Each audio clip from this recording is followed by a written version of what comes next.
Hey, what's going on? It's Bill Burr. It's time for the Thursday afternoon, just before Friday, Monday morning podcast, and I'm just checking in on you. Ooh. All right, so it's videotaped here, whatever the kids say nowadays, the digital... it's being filmed. It's not film, whatever the fuck it is. Just to let you know, whenever you see this, it means I have a special guest, and this is no different. This man is one of my favorite people out here in L.A., one of my great friends and my drum instructor, the one and only Mr. Dave Elitch. Thanks for having me, buddy. What's going on? Hey, thanks for showing up. Yeah. You know, sometimes you have a guest and they maybe they don't show up. I'm here. You already have done a couple of these instructional videos. Yep. The first one was Getting Out of Your Own Way. Mm-hmm. The second one was the Get Out of Your Own Way Part 2. Staying Out of Your Own Way. Staying Out of Your Own Way with John Travolta. No. Sorry. I love that you're old enough to get that joke. And now your new one, which I downloaded this morning. Yeah. And he gave me a free download and I couldn't figure it out. So I said, fuck it, I'm going to pay for it. So I can, because I'm gonna get it anyway. So yeah, I appreciate that. And this one's Your Mind's Ear. You got it. Yeah, and this one is all about like the technique of playing drums, totally broken down with his expertise and all that. And what I've always told people is they'll ask me like, you know, what happens is you know, along the times when I've been sitting in with these bands, is my playing has improved to the point that people are asking me what I'm doing, and I always tell them, you know, about you, and then they always get like nervous, like especially like self-taught guys. There is, I don't know if there is that now because so many people just take instruction from the internet. But like there was a thing when I was coming up where I'm like self-taught, man. I play from here. Like I don't want to learn technique and come from here. Yep. And I always tell them what's great about what you do is you don't change what the person plays. You just make what the person plays easier and more efficient. So just to give you guys an idea, with my dad drumming that I'm doing in my garage. You're gigging a ton though. I mean, you just did the Pretenders thing, and you're constantly sitting in with people, which is gigging. Rad. You are gigging. You are. I've been sitting in. That Pretenders thing was like a legit gig. I played tambourine with the Bangles. You know, I've done some. No, I never did. I would though. Putting that out there. See, it's gonna happen now. Oh, is it Gina Shock? She's the fucking shit, man. Yep. Our Lips Are Sealed is one of the great fucking drum grooves of the 80s. Yep. Anyway, so you've been teaching me, like there's a few songs out there that I am obsessed with. The 16th notes, and it's a single... Yeah, one-handed thing. Yep. And so you were giving me like information on that, and just that alone, how much I've been able to increase the BPMs without getting any tightness in here whatsoever is amazing. I always felt like, wow, all of these friends that I have, you know, I wish that they could come out and take a lesson with you, which I know you do, but like you can now, like all this, like I was literally so much of this shit that I was watching, that I got to watch this morning, I was like flashing back to being with you, going, this is like literally what you know, holding the stick and it lines up like that, and there's like a straight line like this, and the gap here, and you're using this muscle. Well, the reason why I made it is because I would go through it with people, and they'd be like, okay, this is great, I got it. And then they'd walk out and be like, what just happened? And then they get home and want to practice it. And then they go on YouTube or Instagram, and who knows what they're watching on there. Yes. And then they'd come back in. We'd have to do it all over again. Well, I don't know if you know about the internet. There's no rules of libel or slander. And anybody can essentially do a TED Talk. That's the problem, right? So that was why I made it. So people can go home and pull up a video of me doing it, and it's the same thing, and they can work on it and not get convoluted by garbage on the internet. Yeah, and what I think I told this story, but I'll tell it again, was the first time I saw you when you were in the Mars Volta, and I was laughing when I was watching you playing, going, this guy looks like his arms are going to fall off. And then when I talked to you, you said, oh, you know, that's just like this performative thing. Like, I'm not really hitting that hard. Yeah, it's just, I'm doing like a visual thing. But like, the thing about it is if I was a kid and I was to watch you do that, I would probably get hurt. Oh, yeah. Thinking that you would just fucking. I mean, there are moments where I'm beating the living shit out of things for sure, but there are also moments where I'm doing movements where it looks like it, and I'm not actually hitting that hard. Because if you hit that hard, not only does it actually make the drums choke sometimes and sound smaller, but also you just can't do that. I mean, Volta, we would play for 2.5 hours. It's a long time. Right. You know, so you just can't do that for that long without just killing yourself. So sometimes I am hitting really hard, but sometimes I'm just putting on a show visually, you know, and you have to kind of pick and choose your moments. That's something that I finally, I don't know, like it was one of the things when I would be playing or whatever, and then every once in a while I would videotape myself, and I was just like I look like that fucking potted plant over there sitting behind like a drum kit. It's just like totally expressionless, like looking down, and it's just like, okay, you're expressing your childhood trauma, and this is why you needed a hobby, because you don't want to revisit childhood pain. That's not going to be fun for the person watching you playing drums. Well, when we first started working together, I was like, look, you're doing stuff that's not uncommon globally, but like, you're collapsed into yourself, right? You're sitting really low. I was collapsed in. Yourself. I was leaned to the side this way. I had sciatic nerve issues. Yes. I had rotator cuff issues. Yep. I had all of that from. A lot of that was from just like not stretching and then poor technique at the gym.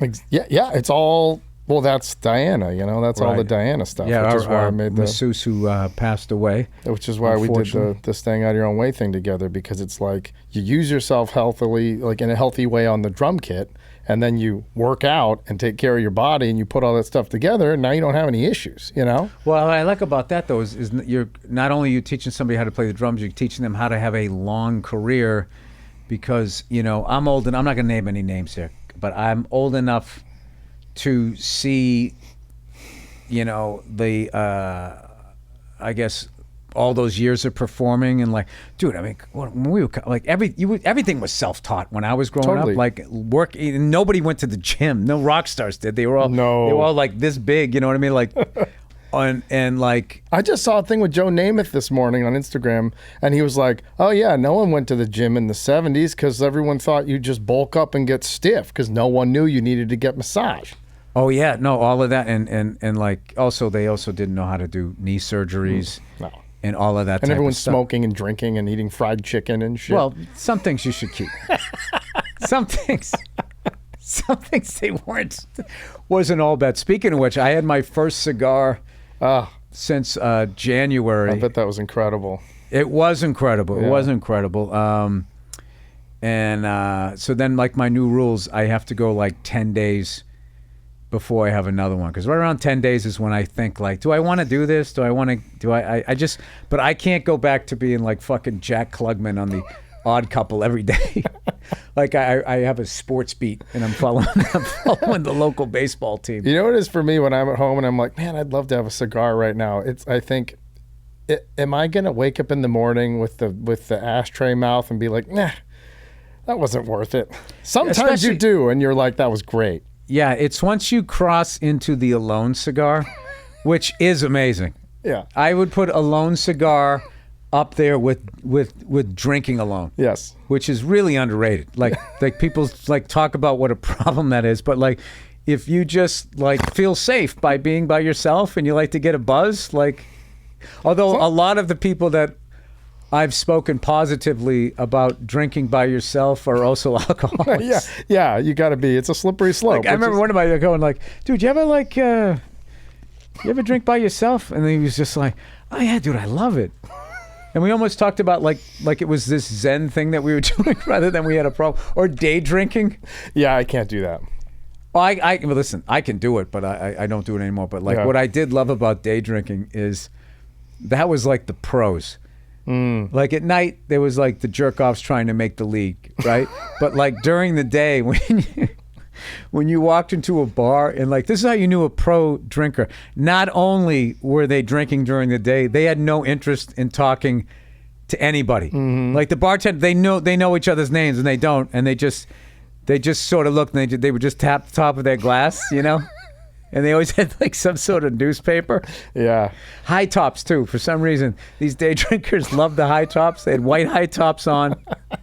And they had, like back in the 80s? yeah, and they had like the skinny jeans, and then they had like the fucking like, and then the skinny arms, and then they just had the kegerator fucking like torso. Yeah, that's the alcoholic build. Oh yeah, it was fantastic. Oh, speaking of which, I went to the doctor the other day, and my liver looks fantastic. Oh, good for you. It took 8 years though, but it can repair itself. So yeah, good for you. Yeah, I was looking like Kobe beef there for a minute. So, oh, this is, but my brain, I need to work on that though, because I looked at my phone today. I was trying to show somebody a clip of something, and I looked and I saw all these like sonograms, like someone was pregnant, and they had like 8 of them. I'm like, what the fuck is this? Who is this? And I go, am I on like some sort of like open share thing? Like somebody sent these? I don't know what these are. I forgot. My heart doctor had sent them to my phone, like he airdropped them. Because he airdropped them, I didn't remember. Like I just hit say they were in, but like to my eyes, I was just scrolling through these photos. I'm like, who do I know that's fucking pregnant? Did Nia just send me these? Oh my God. Oh, dude. Yeah. Like I can't handle this. So no. But anyway, to get back to your course, another thing, which I had to breeze through some because it's very long. It's a lot. Was you were also talking about tuning of drums and stuff, which I'm telling you, out of all the fucking mysteries out there, that thing, like you're the one where I can finally actually make a drum sound okay. And dude, I came to your house the last time we were hanging out doing the lesson, and I sat down and hit the bass drum. I was like, it's like, Jesus, dude, this kit sounds amazing. Oh, well, that's the stuff. This is the stuff that you can learn on this course. Is like, for all you old school guys, they used to tell you the pattern to do. Yeah. Right. Yeah. But they would be like half a turn, half a turn, half a turn, half a turn, and you were the one that say no. You like turn it so it's the same resistance. So this might be a half a turn. This might be a little more than half or a little less. So you're doing it by touch. So once you get the head sat on the drum and you get it to a point where you can start trying to get a sound, you already have a sound to build from. It's not like wonky. Well, it's like a torque wrench. It's like when you're working on a car or whatever, or you're putting a tire, or you're putting a wheel on a car, you have a torque wrench. So it's like it knows. Is it like when you just got done with the kitchen remodel and you wake up and you find your basement is flooded and you're standing there in your soggy slippers, but you remember how to shut off the water and that didn't happen to you, did it? Yes, it did. Oh. The only victory I had was that I knew where the water shut off was. I at least knew that man thing to do. Yeah.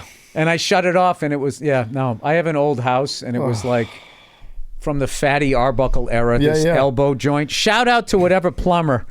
That joint lasted about 97 years. Well, that's when people gave a shit, right? That's when iron was iron, man. Not any of this imported shit. It was. It was probably right out of Pittsburgh, and I imagine an 8-year-old probably put it together. No, by then they had unions. If it was the 1800s, that's what it would have been. I think that was further back. But like to bring it back to the tuning stuff, that course is broken up in 3 sections, where the first section of it is your aesthetic approach and your influences and what you conceive of as a good sound or a bad sound, or like, because so many people go like, man, your drums sound amazing. How are you tuning them? It's like, well, before we even get to that, who do you like? Who are your favorite drummers? Who are your favorite records? Who are your favorite bands? Who are your favorite producers? Like, what are you trying to copy? What do you like in the first place? Right. Like, so that's what the whole first section is. Then it's about how you're tuning, like what you're talking about. And then there's a whole section that's like gear anatomy, because I know so many amazing drummers that don't know the difference between a lug and a tension rod and a hoop, and the kind of different woods you use, how drums are made, how they're built. And there's a bunch of amazing drummers who don't know anything about gear, and that's totally fine. But it really helps when you know a little bit. You know? If you're trying to get like a sound. I mean, that's kind of like, I don't know shit about cars. I don't know how to drive one. Right. You can live in that world. Well, basically lean on your drum tech. Yeah. If you have one. But like, it's like, you can know a little bit about cars, like you know what a transmission is, and But I'm too afraid to open it. No, I wouldn't either. Transmissions are crazy.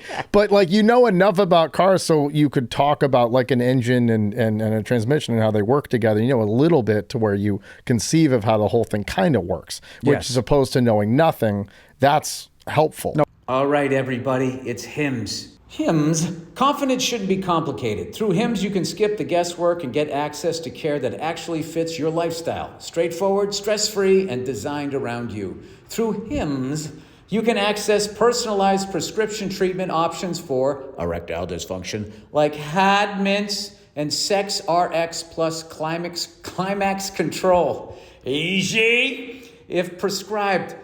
Hims offers access to erectile dysfunction treatment options ranging from trusted generics that cost 95% less than brand names to hard mints if prescribed. You shouldn't have to go out of your way to feel like yourself. Hims brings expert care straight to you with 100% online access to personalized treatment plans that puts your goals first. This isn't one-size-fits-all care that forgets you in the waiting room. It's your health and goals put first with real medical providers, making sure you get what you need to get results. Think of Hims as your digital front door that gets you back to your old self with simple 100% online access to trusted treatments for erectile dysfunction and more all in one place. To get simple online access to personalized affordable care for erectile dysfunction, hair loss, weight loss, dude, they're getting you back in the game. Your dick works, your hair's flowing, you got your abs back and more. Visit hims.com/Burr. That's hims.com/Burr for your free online visit. hims.com/Burr. Actual price will depend on product and subscription plan. Featured products include compound drug products, which the FDA does not approve or verify for safety, effectiveness, or quality. Prescription required. See website for details, restrictions, and important safety information. All right, look who it is, everybody. Squarespace. This podcast is sponsored/brought to you by Squarespace. Squarespace is the all-in-one website platform designed to help you stand out and succeed online. Whether you're just starting out or scaling your business, Squarespace gives you everything you need to claim your domain, showcase your offerings with a professional website, grow your brand, and get paid all in one place. Plus, streamline your workflow with built-in appointment and scheduling and email product marketing tools. Get discovered fast with integrated Squarespace SEO tools. Every website is optimized to be indexed with meta descriptions and auto-generated sitemap and more. So you show up more often on search engines and bring in more of your ideal customers. Squarespace makes it easy to showcase your expertise and engage clients with video content on your website. Upload and organize your videos, create stunning video libraries, and even monetize your content by adding a paywall. Perfect for online courses, exclusive tutorials, and premium workshops. Make smarter business decisions with Squarespace's intuitive, built-in analytical tools. Review website traffic, learn where to focus engagement, and track revenue from bookings, invoices, or product sales all in one place. Head to squarespace.com/Burr for a free trial. And when you're ready to launch, use offer code Burr to save 10% off your first purchase of a website or domain. That's squarespace.com/Burr for a free trial. When you're ready to launch, use the offer code Burr, B-U-R-R, to save 10% off your first purchase of a website or domain. Simply Safe, everybody. There is a new way to keep your home safe that you need to know about. It's called Simply Safe, and it's completely different from what you think of when you think of home security. Typically, security systems don't really prevent someone from entering your home. They really only react once someone is already inside of your home. That's too late. Real security should stop a crime before it even starts, and that's why I trust Simply Safe. Simply Safe can actually stop a crime before it starts, and that's because they take action while a criminal is still lurking outside your home. What are you doing?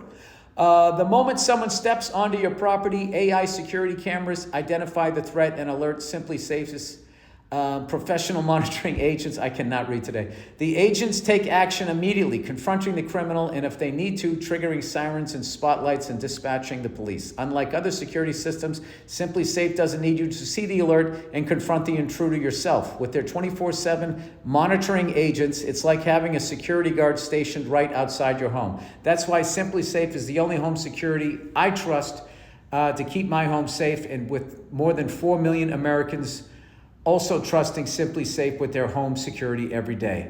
And with the 60-day money-back guarantee and no long-term contract, Simply Safe earns your business by keeping your home safe and satisfied every day. Right now, my listeners can save 50% off on a Simply Safe home security system at simplysafe.com/Burr. That's simplysafe.com/Burr. There's no safe like Simply Safe. One of my favorite deep dive videos that I ever just randomly came across was it was a black and white film. I've totally seen this. Oh, yeah. Yeah. The differential. Yeah.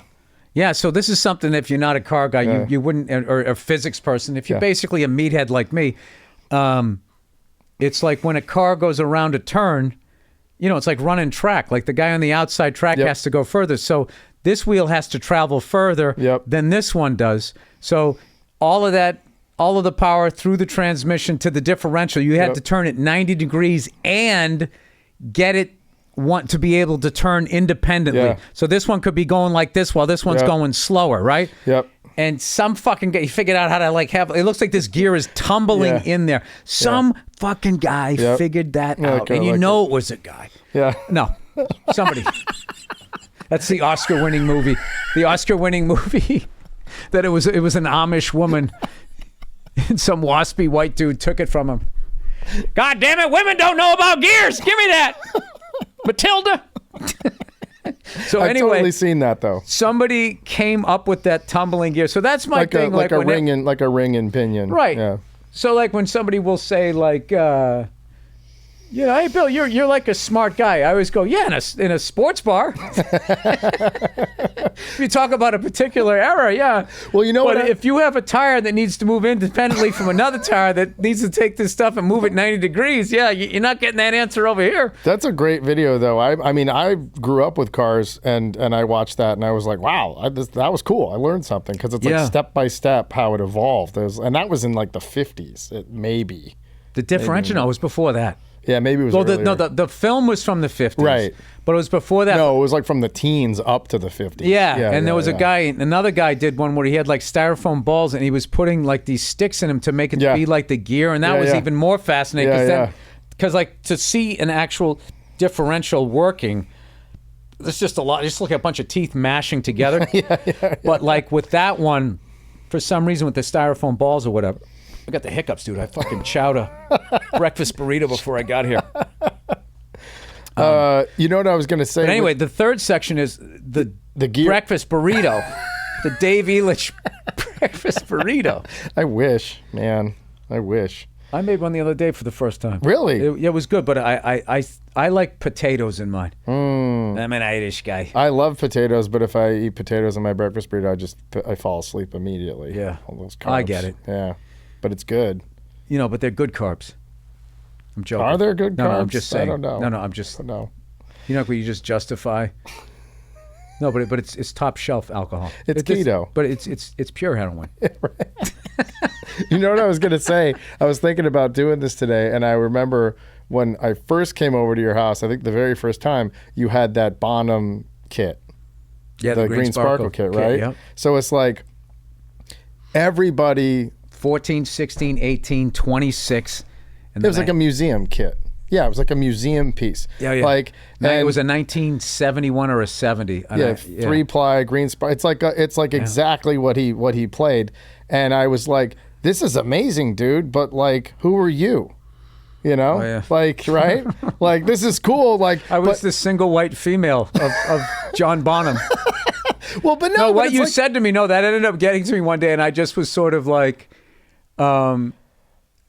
thinking that if Bonham was somehow still alive or came back from the dead, and I said, hey man, I'm a big fan of yours, come check out my drum kit. If he walked in and saw his exact drum kit, he would be like, all right mate, and like slowly backed out like this dude is a fucking psycho. Totally. So what I found on that kit was the only thing that sounded good was like big band drumming. Yeah. And like doing Led Zeppelin shit. Or like the Knack. Right. Some That's Billy true. Squire shit, but what's his face? What was his name? I just lost his name. It's going to come to me later on. Bobby Chouinard. Bobby Chouinard was, I want to say he was out of Brockton, Mass. too. He was the drummer for Billy Squire and had like that, big sound, heavily influenced, right down to doing the licks of Bonham or whatever, but he had that swing underneath it or whatever. But that's the only shit that sounded good. Right. But if I went to play AC/DC, it was just such a thundering bass drum. It's huge. And then also I hated how old it was. and just the whole time, oh my God, I lost this fucking whatever. What do I do? And I got to get this like I always loved the ride cymbol. Yeah. On the bass drum. I think that's the coolest thing ever. It is. But like, then you got to use it, and it's a disaster. Well, yeah, the whole thing goes like this. Yeah, because I had the 24-inch Peisty cymbal that he had, and it would just go like that, and then hit the floor tom and be like, oh, no, exactly. Doing all of that, and then one day I just woke up and I called Dean Del Rey. He's like the master of selling things online. I go all of it. Yep. I even had the Rogers hi-hat like he had. In a drum store, I just sell all of it, and they have to take the cymbals. And people are like, he only wants the drum. Can't. No. All of it. All of it out of here. And then I went out and I got a Gretsch Broadcaster, a brand new one. The greatest fucking decision I ever made. But this is what I'm talking about. Like, you would never do that type of thing with comedy, right? Like, you have your own thing. Yeah, I hope so. Yeah, of course. Yeah. So, like, after we had that thing, and I was like, yeah, like, you have your own thing with comedy. Let's do that with drumming. What sound do you want? We talked about it, and you're like, I think I want a Gretsch kit, Yeah, so everybody, like, so I guess if you're a musician, you shouldn't, like, if you're like the Guitar Center dad, you want to play what your heroes played. Right. But you need eventually to grow out of that and then gravitate to whatever you hear in your head. Exactly. That instrument, and then you make that instrument famous. Exactly. And then Jim Irsay would buy it when you died. Or at least like go, hey, I'm going to do that Bonham thing sometimes every once in a while, like for fun, but it's not like the only thing, Like, right. I have tons of drums, and I have old Ludwig kits. I have an 80s Gretsch kit. I've got tons of DW kits, which are modern things. So it's like... You have like 9,000 snare drums? Yeah, I have like 100. It's a problem. I know. It's funny is you're always selling one too. And Yep. I sell them and I buy them and I sell them and I buy them. Cigars. If you're a cigar smoker, you cannot get rid of all the cigars in your house because part of smoking cigars is people go, hey, try the. All right, man, you try these. Right. There's always an exchange, and for every 2 you give away, it's like you get 3 back. I feel. That's cool though. It is cool. Yeah. It is cool until you want to stop and you can't. Yep. That's what it is. Well, that's why you got to do the alone cigar so no one tries to push them on you. Yeah, I definitely am on like I am on the addiction spectrum. Who isn't though? Everyone's addicted to their phone at the very least. Ralph Nader probably isn't. Is he still alive? I don't know, but you know what my favorite thing is when they were used to try to corrupt him, they couldn't figure out what he was into. So like, because they needed some dirt on him, and he was just being like this man of the people. Interesting. So he goes to the supermarket. So they send in like a hot chick to hit on him. He doesn't respond to it. They send a different one, blonde, brunette, redhead, white, black, whatever. They started like, maybe he's gay. They started sending dudes in there. It didn't work. It's just like he must be asexual. Wow. They couldn't get to him. Wow. He just was like a good guy. Imagine that, a good guy in politics. I don't know how he survived. I think he survived because he only got to a certain level of success. But I have found around the world, though, if you are a man of the people, once you get past a certain level, it's unreal. Like doesn't work out. Work out too well. No, something always comes along to kind of derail the thing. But anyway, where can people get this? DaveElitch.com, or you can go to my Instagram. You gotta spell for my listeners. Yeah, Dave, DaveElitch. TCH, yes. Elitch, Dave Elitch. If you're from Denver and you grew up going to Elitch's Gardens, they know how to spell my last name. But oh, nice. My great aunt Mary Elitch started a amusement park in Denver in the 20s. Not that one that's in downtown Denver. Yeah. That one downtown? Hey, Elitch's Gardens. Is that what that's called? Yeah. Well, it's Six Flags owns it now, but yeah. Oh. Yeah. I think they moved it around. Get the fuck out of here. Yeah, Mary Elitch was like my great aunt. So people from Denver like freak out when they find that out. It's pretty funny. Anyway, Denver people. No, but Denver actually has a lot of really cool shit. Totally. It had that, and then it also used to have Mile High Stadium, which was awesome. But they had up the way is there's on the way to the airport. There's this arena-looking thing, and it's a smaller one. So I just looked it up, and I found out that's where, when the Denver Nuggets were still in the ABA, and I looked into like trying to like do a small show there or whatever. Be cool. But I think they do rodeos or something there. And then also the best booze I ever fucking had. It was right around the corner from the Comedy Works. There's like you head you walk out the door, you go a left, and then I think it's the first block. It's almost like Restaurant Row in Manhattan, where they have all these places. So there was sort of this speakeasy place, and we went in there, and I had never tried cognac before. Uh-oh. And I was with this other, and it was like, this shit was like 60 years old. Oh, wow. And it was That's ridiculously smoky. it was ridiculously expensive. And me and the other act had hung around to see the Monday Night Football game. And so I was just like, dude, we got to do it. And he goes, all right. So there's this kid behind the bar. And I go, a bartender, you know, kid to me, he's like 21, 22. So I said to him, I go, hey, we're going to do a couple shots of that. And he was just like, really? Oh, dude, that's amazing. Like, because like it was the most expensive shit they had. And I said, yeah. I go, and you're doing one with us. You know, I was a little drunk, right? Like, you're doing one with us. And he's just like, I don't, you know, coming with like this Midwest thing in like the Mountain West, going, I couldn't fucking do. And I go, dude, there's times in life when you say yes, and this is one of them. And this is what a good kid he was. He goes, okay, but can I split it with my other buddy and the bartender? I go, let's fucking do it. That's awesome. Dude, and we drank this shit. If all booze was like this, if I could afford to drink like I never would have quit. Dude, we drank it. Okay, first of all, the taste of it tasted like the past, but in a good way. It was amazing. And then when it went down your throat, I felt my whole body just go.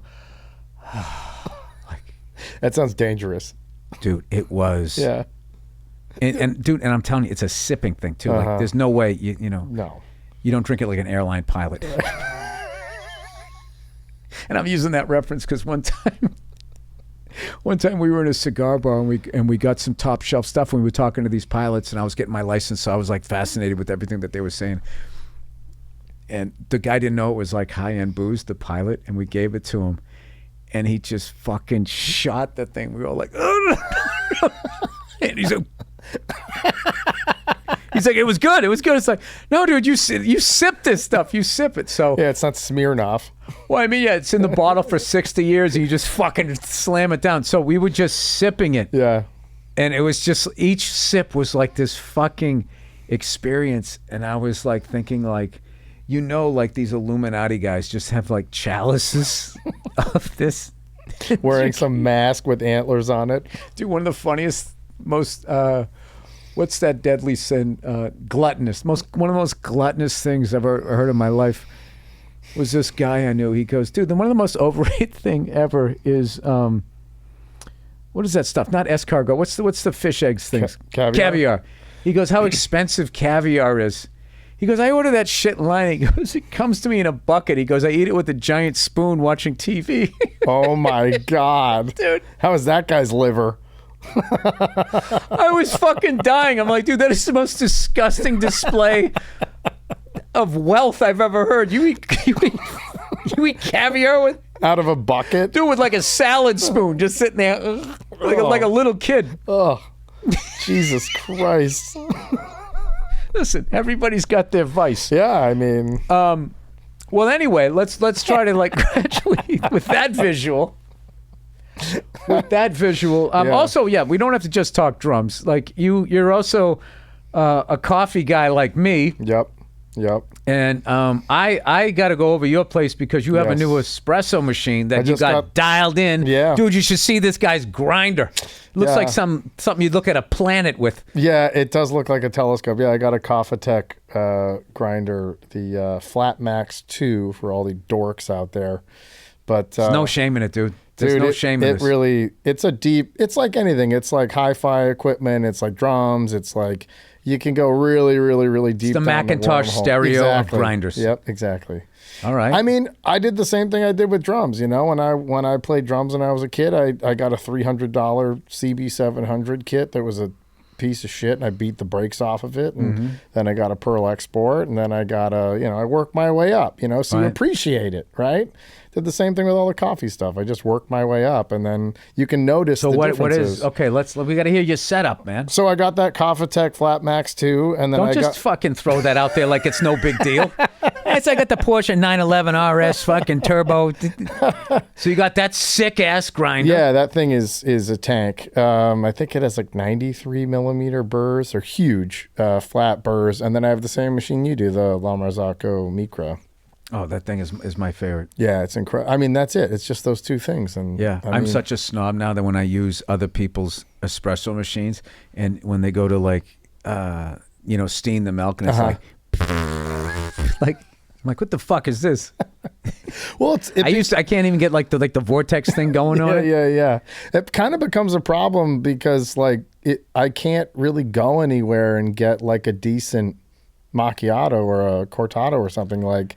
I stopped going in my neighborhood too because like the best coffee's at my place. Yeah, you make a great latte.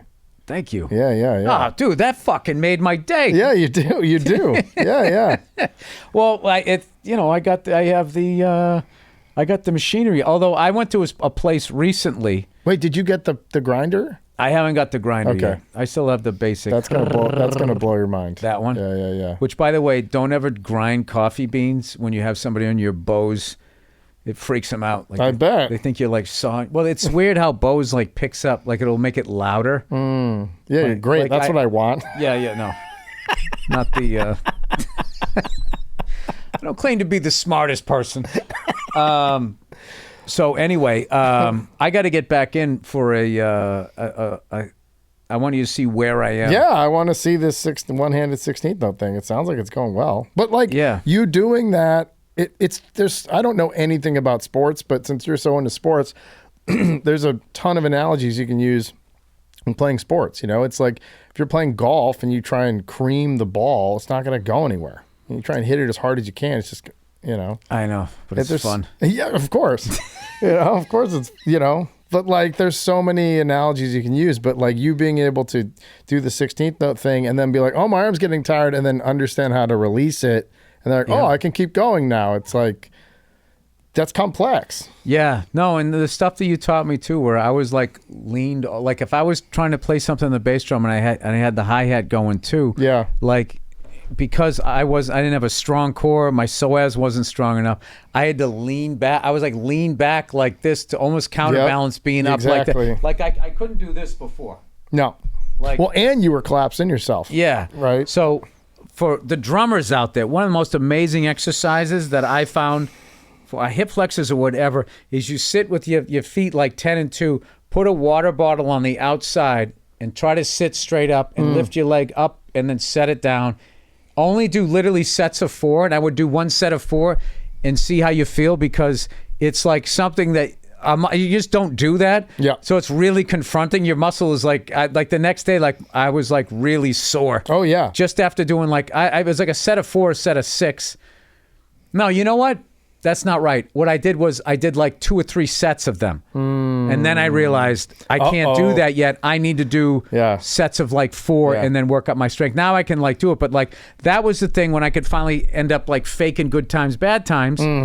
It is like, because I was able to be like on top of Grounded. it and balanced. Yes. On the sit bones and stuff like that. And this is all fucking, I know this is nerd shit.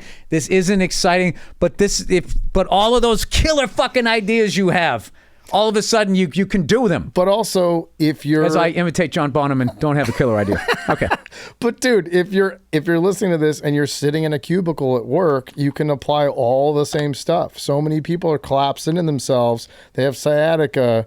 They don't know how, so it's just like understanding how to expand your body up and out and get on your sit bones, get on top of your pelvis, and so you can use your back to hold your body up. If you're sitting down all day, like that's just as relevant. I mean, I see people all the time where they have the same repetitive movement injuries and they're just in a cubicle all day. Right. So it's like, it's all relevant. Well, here's a good one for that. And when I was in New York, I saw this guy. He was on a scooter, like delivering food, and he stopped at a red light, and he brought his arms up like this, and then brought them like straight back. Oof. Like at 3 o'clock, and then turned them around. And I was just looking like, the human body can do that? I could never do that. And my shoulders, so what I did was, I just got like a hockey stick, and with a wide grip, I could go all the way down like that. And then every day I just kept going like, if you even do that, just expanding this, like how much lighter, opening your chest, your lungs, and all of that. I was kind of like, just driving, computers, drumming, reading. Yeah. We don't read, texting. Let's be more jerking off. Everything like it's everything. Really? With Dave Elitch's really new not drumming thing, ergonomic. you will jerk off. You will be on your sit bones. You can have both feet off the ground, just fucking rubbing one. Oh, sorry. I mean, it really is. You could just. I'm not that guy in the infomercial. I mean, you can apply this to almost everything. No, but like that. Those are the types of things, especially I think for men. Oh yeah. Like they don't. So I became sort of obsessed with like. My daughter can do a backbend, so I tried to do it, and it was just, like, oh God. I was like this table. So, but now I can actually, I had to get an exercise ball, and I was like trying to reach, I was like, oh no, making all these fucking noises.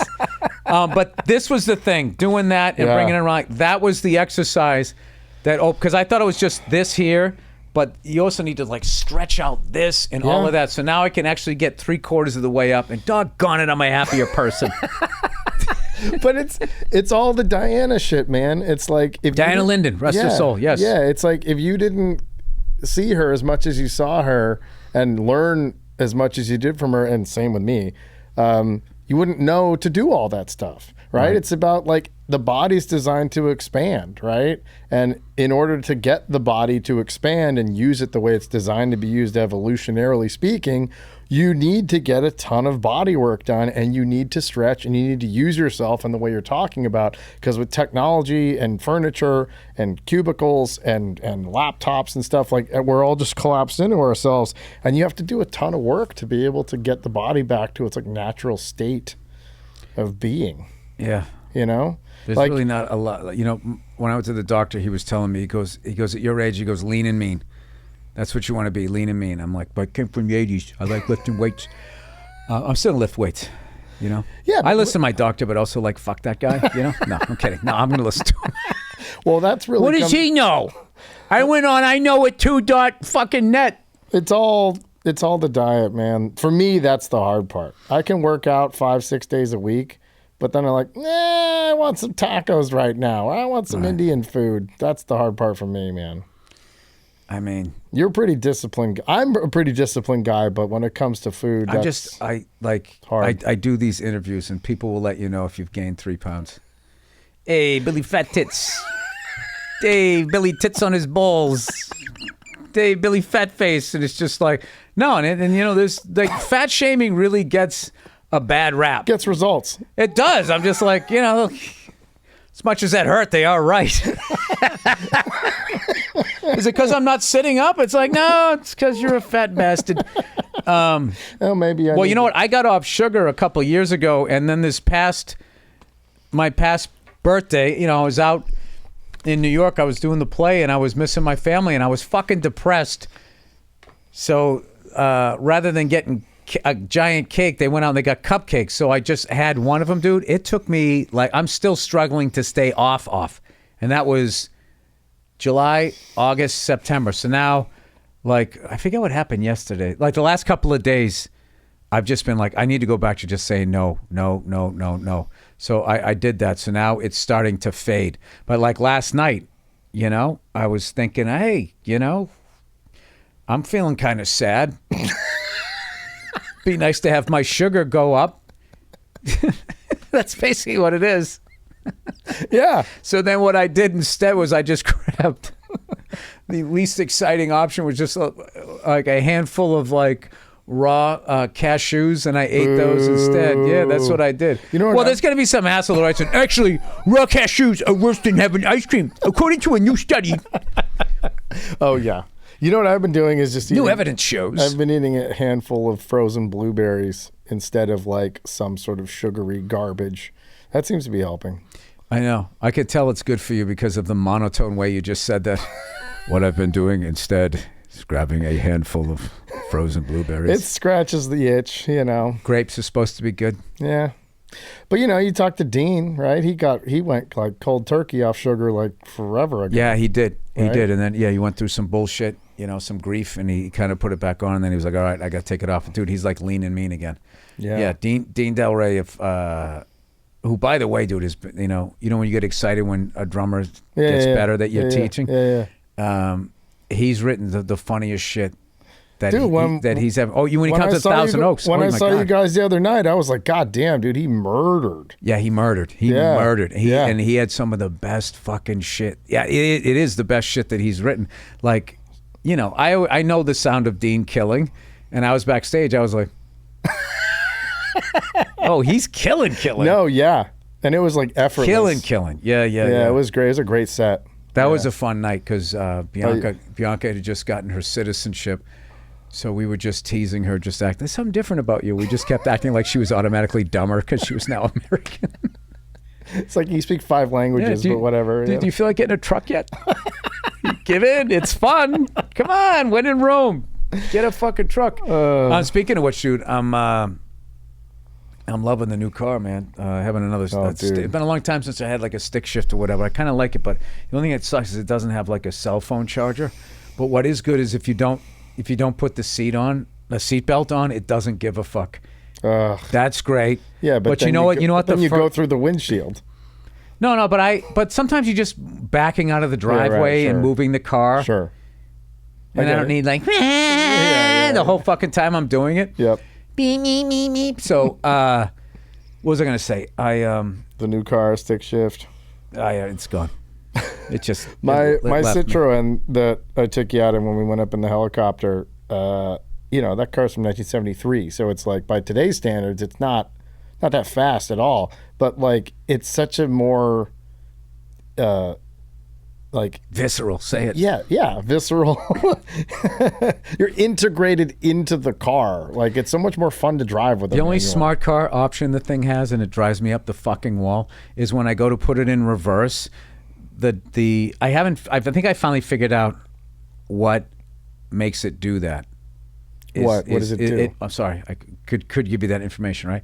Is it automatically tilts down on the passenger side so you can see the curb, which is great if you're parallel parking. The mirror? Yeah, but if you're the mirror itself will tilt down so you can see, which is cool if you're parallel parking. But if you're trying to get out of a carport and not hit the gate, I'm looking at my driveway. So it's like, I think if you have the passenger side thing selected and you adjust it back, it stays. But if you move it back to neutral, then it'll go down again.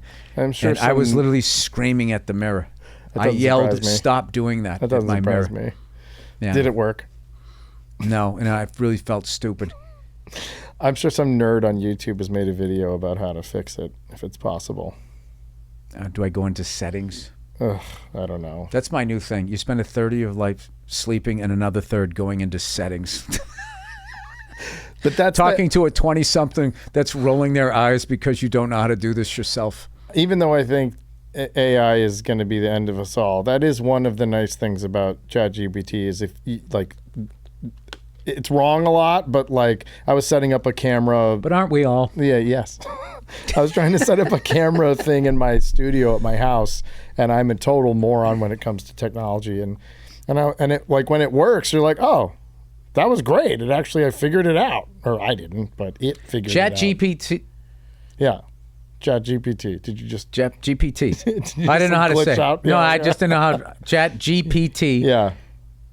Like that's when you go, hey, Siri. Yeah. If I want to fucking go to Turkey and get some hair plugs, how much is a flight right now? Yeah.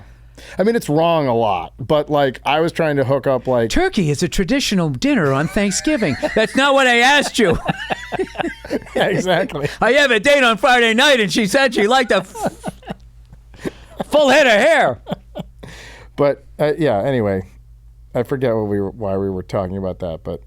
Oh, somebody's trying to tell me the other day that somebody got like beard hair transplant, and that's like pube hair, and they were trying to suggest that they went down by his balls, and it was just it was one of those stories where I was just going like, this doesn't sound real. Wait, do you have like a patchy beard and you want to fill it out? When it doesn't connect. When it doesn't connect. Why don't you just give up? I feel like if I had a patchy beard like that, I'd be like, you know what, this.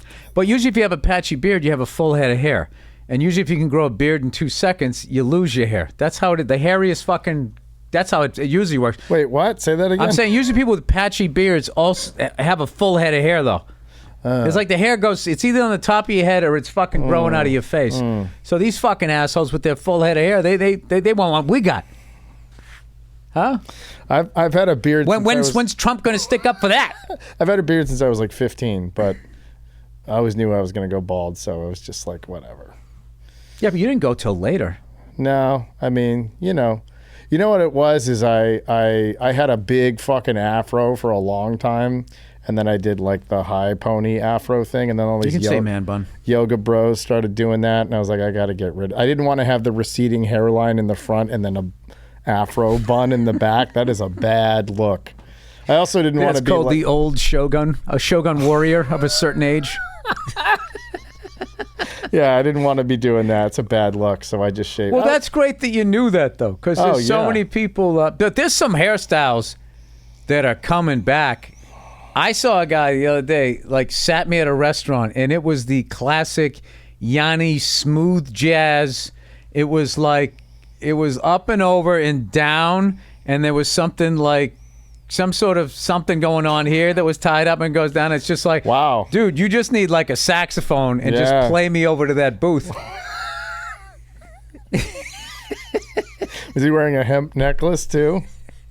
Well, he was at work, so I don't know, but like he was definitely 94.7 the way, hey. Smooth jazz. Yeah, that one white dude in the band. Yeah, he had that vibe. Like, he can play. Well, he had long flowing hair, but also kind of a high pony at the same time. Yeah, as a bald person, it bugs me when somebody has a beautiful full head of hair and then they just have a shitty haircut. It's just like, dude, you have no idea. You could end up like me. But then I also look at him like, well, that's a cool thing that you did that you actually had that style, because someday you won't. Someday that option will not exist. But the option to download this man's great segue. We gotta wrap it up here. Yeah. The option to download this, dude. Like, seriously, there is, so much just misinformation and lies on the internet. Someone who's actually out here that really has a passion not only for playing and making music, but also like helping people. Which is a great thing. That's what you do as an older fella. Yep. You reach back and you reach down. You try to not reach back. Reach down, reach back. You fucking get canceled. You reach down. You try to pull some people up. That you have this passion for teaching and everything, and about like the right ways of doing things. And I just love that you're giving people this, and then it's theirs. It's free to use however they want to use it for whatever they hear between their ears. You're doing a great thing. Thank you, man. I appreciate that. So it's you're living proof. Your mind, yes. Yeah. All you guys are going like, damn, Bill, you've been like practicing. I've been talking to this fucking guy. Your Mind's Ear, available at Dave Elitch, Elitch, like the carnival out there in Denver. Amusement park. Sorry. Oh my God, I just insulted your family crest. That's out there in Denver, Colorado. Thank you guys so much for listening. Have a great weekend, you cunts, and I'll talk to you on Monday.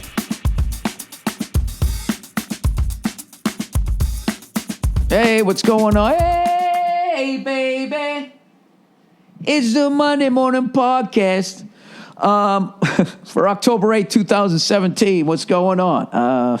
Yes, I'm singing a little bit of Tom Petty. I was lucky enough to be at the Florida Gators game in the swamp against the LSU Tigers. And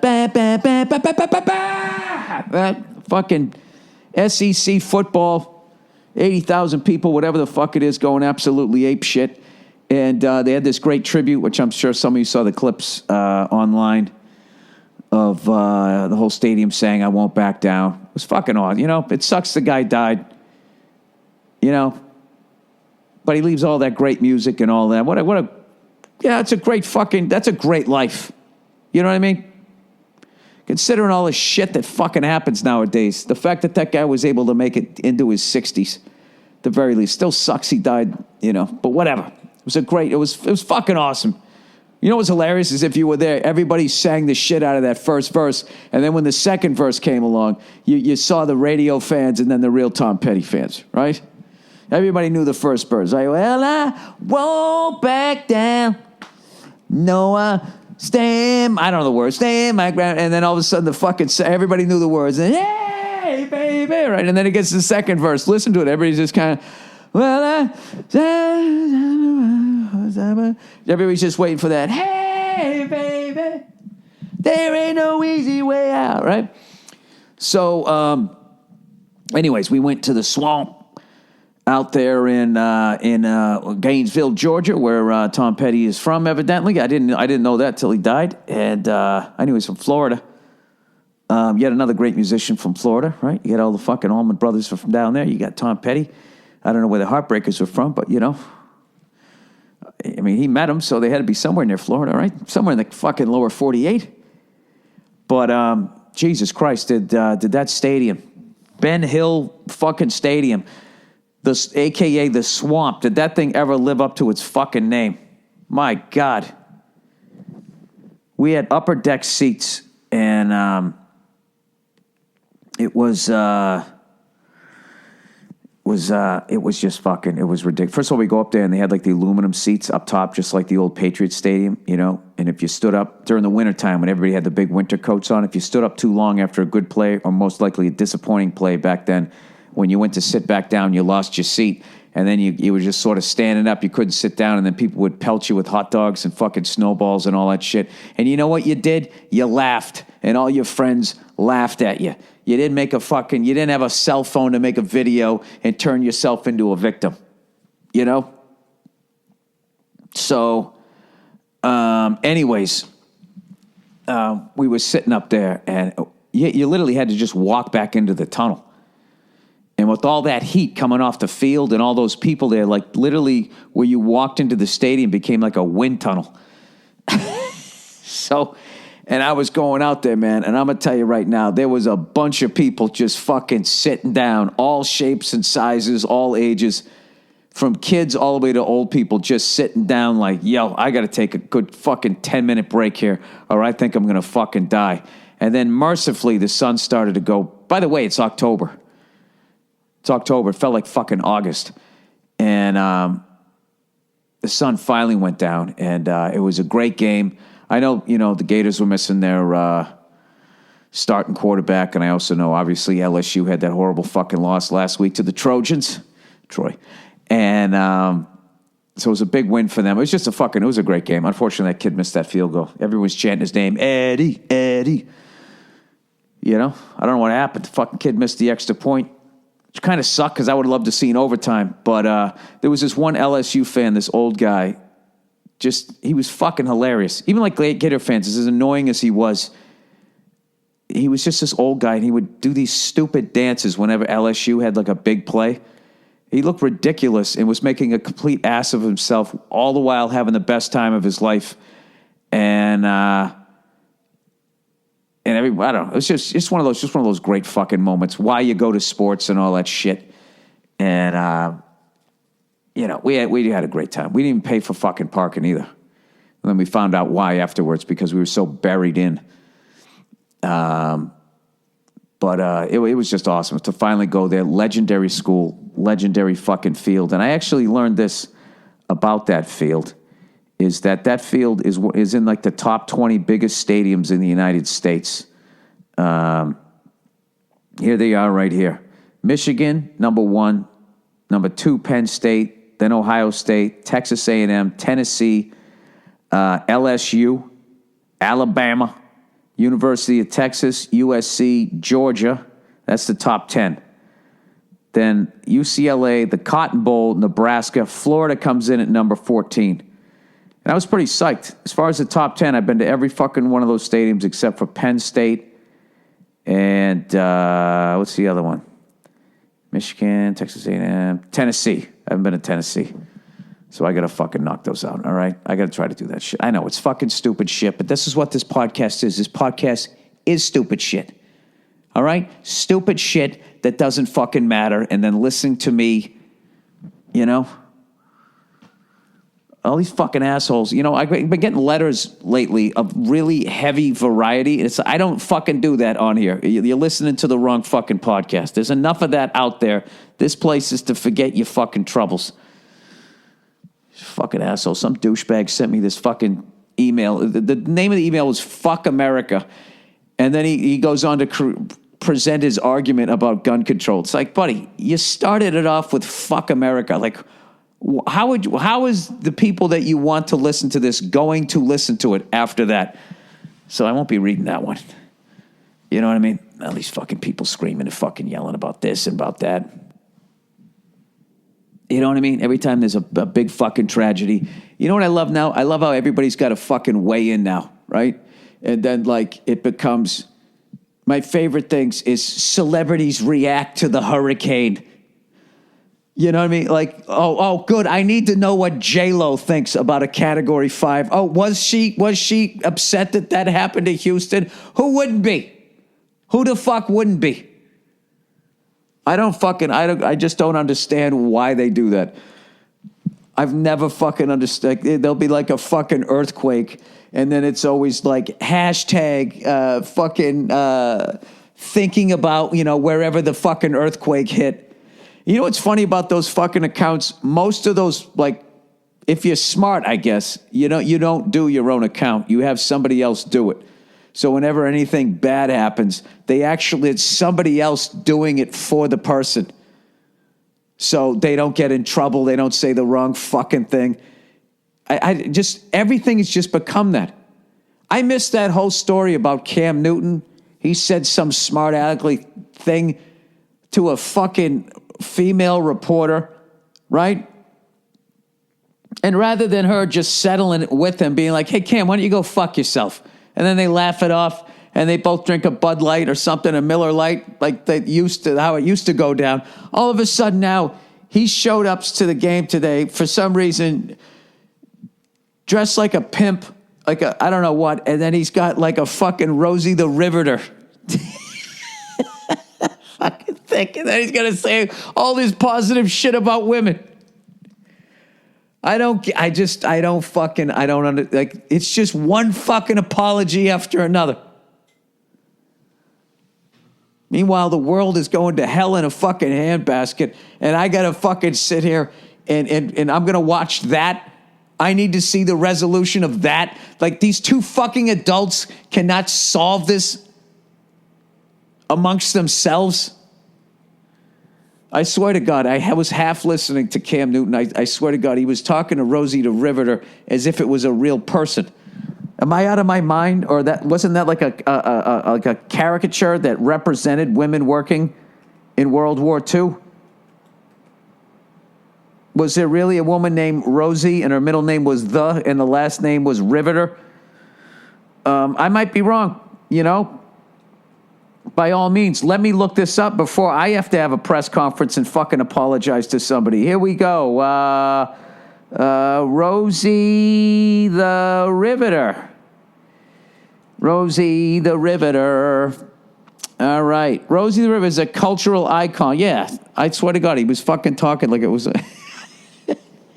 my apology. Maybe he wasn't. That would be fucking hilarious. And lastly, I'd like to apologize to Rosie the Riveter. I know she did a lot of things. She riveted a lot of rivets back down there by the river. And I apologize. Here's something I wish people in the press could do. I wish they could get their balls broken a little bit more, especially if you're going to go in the locker room. You know what I mean? If you're going to fucking go in there, people are going to bust your chops. Like, the athletes, like, they should be able to sit there and be like, what did you say, you bald fat fuck who couldn't run 30 yards without having a heart attack? What was your question about my decision in the second quarter? Why can't they do that? I don't understand why they can't do that. What'd you say, lady? You addressed me as Ms. Sports Reporter. Go fucking fuck yourself. That stupid-ass story, it will get more fucking coverage than pharmaceutical companies basically being heroin dealers. You know what I mean? They're not going to fuck with that because they advertise on that channel, but God forbid somebody throws one high and tight at somebody with a fucking clam, and all of a sudden, oh, Jesus, the whole fucking world stops. I'm not saying he shouldn't apologize. They should fucking handle it. He didn't say it to me. The fuck am I sitting there watching it for? I don't know. He lost like advertising money. I mean, who can even fucking remember? Like, what, the only one thing I can ever remember, this is some of the greatest advertising, I guess, because I can remember, was Shaquille O'Neal did a bunch of Buick ads. And that was the funniest fucking thing ever, because, and a lot of people instantly when they saw that, it's like, Shaq doesn't drive a fucking Buick. It's one of the top 50 NBA players of all time. What the fuck did he do with his money that he's driving a Buick? Even if he blew all his goddamn money from being a player, he's still got a TV gig. He's not driving a Buick. He can't even fucking fit in one. Maybe that fucking Roadmaster from back in the 50s. Cut the roof off a Riviera, maybe. I don't know. Take out the front seat. He could sit in the back end. I don't know. Actually, Shaq is memorable. I don't know why. He does that, and then he has the one with the little Monopoly guy. The General. Which just looks like the cheesiest fucking insurance ever. You know?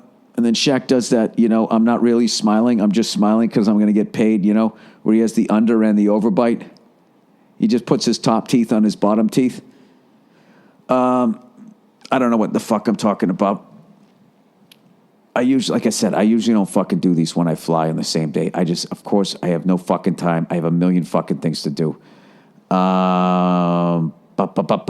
else? Oh, should I address this? I will address this. The big fucking story that everybody's talking about out there. I am of the firm fucking belief. This is a new theory. I'm not saying I'm right, but I am of the fucking belief that the fucking attention that they give to these fucking lunatics is why, more than ever, people do that lunatic shit. Like, do you remember when Kim Kardashian, she made that sex tape, and then all of a sudden somebody got a hold of it, and then it went out there, and then it became like this porno tape? And up until then, that was unbelievably embarrassing, and it fucking ruined you, and then that was it. That was fucking it. But somehow she came out the other side with the TV show and is now like an icon, multi-fucking millionaire. And right after that happened, what happened? A bunch of women who wouldn't have done that shit went out and tried to do that shit because they saw it. And what stopped it was none of them fucking made it. However, if they started fucking making it and started getting attention the way these lunatics do, I saw on the cover of People magazine, they're like going, this is the deadliest yada, yada, yada of all fucking time. You're giving these fucking lunatics a number to now shoot for. Because the same way I sat on TV, and I sat at home on TV, and I'm saying, oh, look at that stand-up comedy. That looks cool. I want to fucking do that. Lunatics want to do this other shit. I am of a firm fucking belief. They should not shouldn't say the dude's name. That's it. You go in, you whack the guy, you throw him in a fucking incinerator, and then you throw his ashes in a fucking sewer. That's it. All right? And then you take care of whoever got fucking hurt. That's what you do. All right? But all this fucking shit that you then put it on the top, and then, one of these fucking channels, they're gonna do like they do with the serial killers. You never know the victims' names. You just know that those fucking people and all the fucking celebrities, who if they even run their goddamn accounts, then they got to fucking comment about it. The celebrity reaction to the tragedy where they weren't at. Something else? Fuck it, I'm on a rant. You know what else I liked? I liked all these douchebags who were taking videos of themselves. They weren't anywhere near it. Hey, just letting everybody know that I'm all right. It's like, yeah, dude, you're 20 fucking miles down the street. Who the fuck even knew you were there? Who are you making this for? You can't just text your friends and be like, yeah, dude, I'm cool. I don't know. Everything it's got to be about, everybody's got to make it about themselves. It drives me up the fucking wall. I have no solution for this shit, but I do firmly fucking believe that they have to stop making these fucking lunatics famous and ranking, the body count. I might be wrong. What the fuck do I know? I'm a comedian, okay? I'll apologize next week. I'll wear a fucking a Ted Bundy button on a pimp hat, and I'll fucking apologize to somebody, I guess. I don't know what. All right, there you go. I'm done. I'm done with my fucking rant there. Anyways, what else? Oh, yes, I went to the fucking the Tampa Bay Buccaneers game. That shit just drives me nuts. It's not about so-and-so's fucking reaction. It's about the people that were there and then the people who came in and fucking helped the people. It's not about the lunatic that did it. It's about those people. That's who it's about. It's not about you down the street. No, I was fucking there and the DJ stopped playing records and I was like, whoa, what's going on? Anyways, I went to the fucking Buccaneers game. The pirate ship one, not the choo-choo train. It's very confusing for Boston sports fans, okay? We got one with the pirate ship, one with the choo-choo train. And fans were fucking great. Great goddamn fans. Loved the stadium.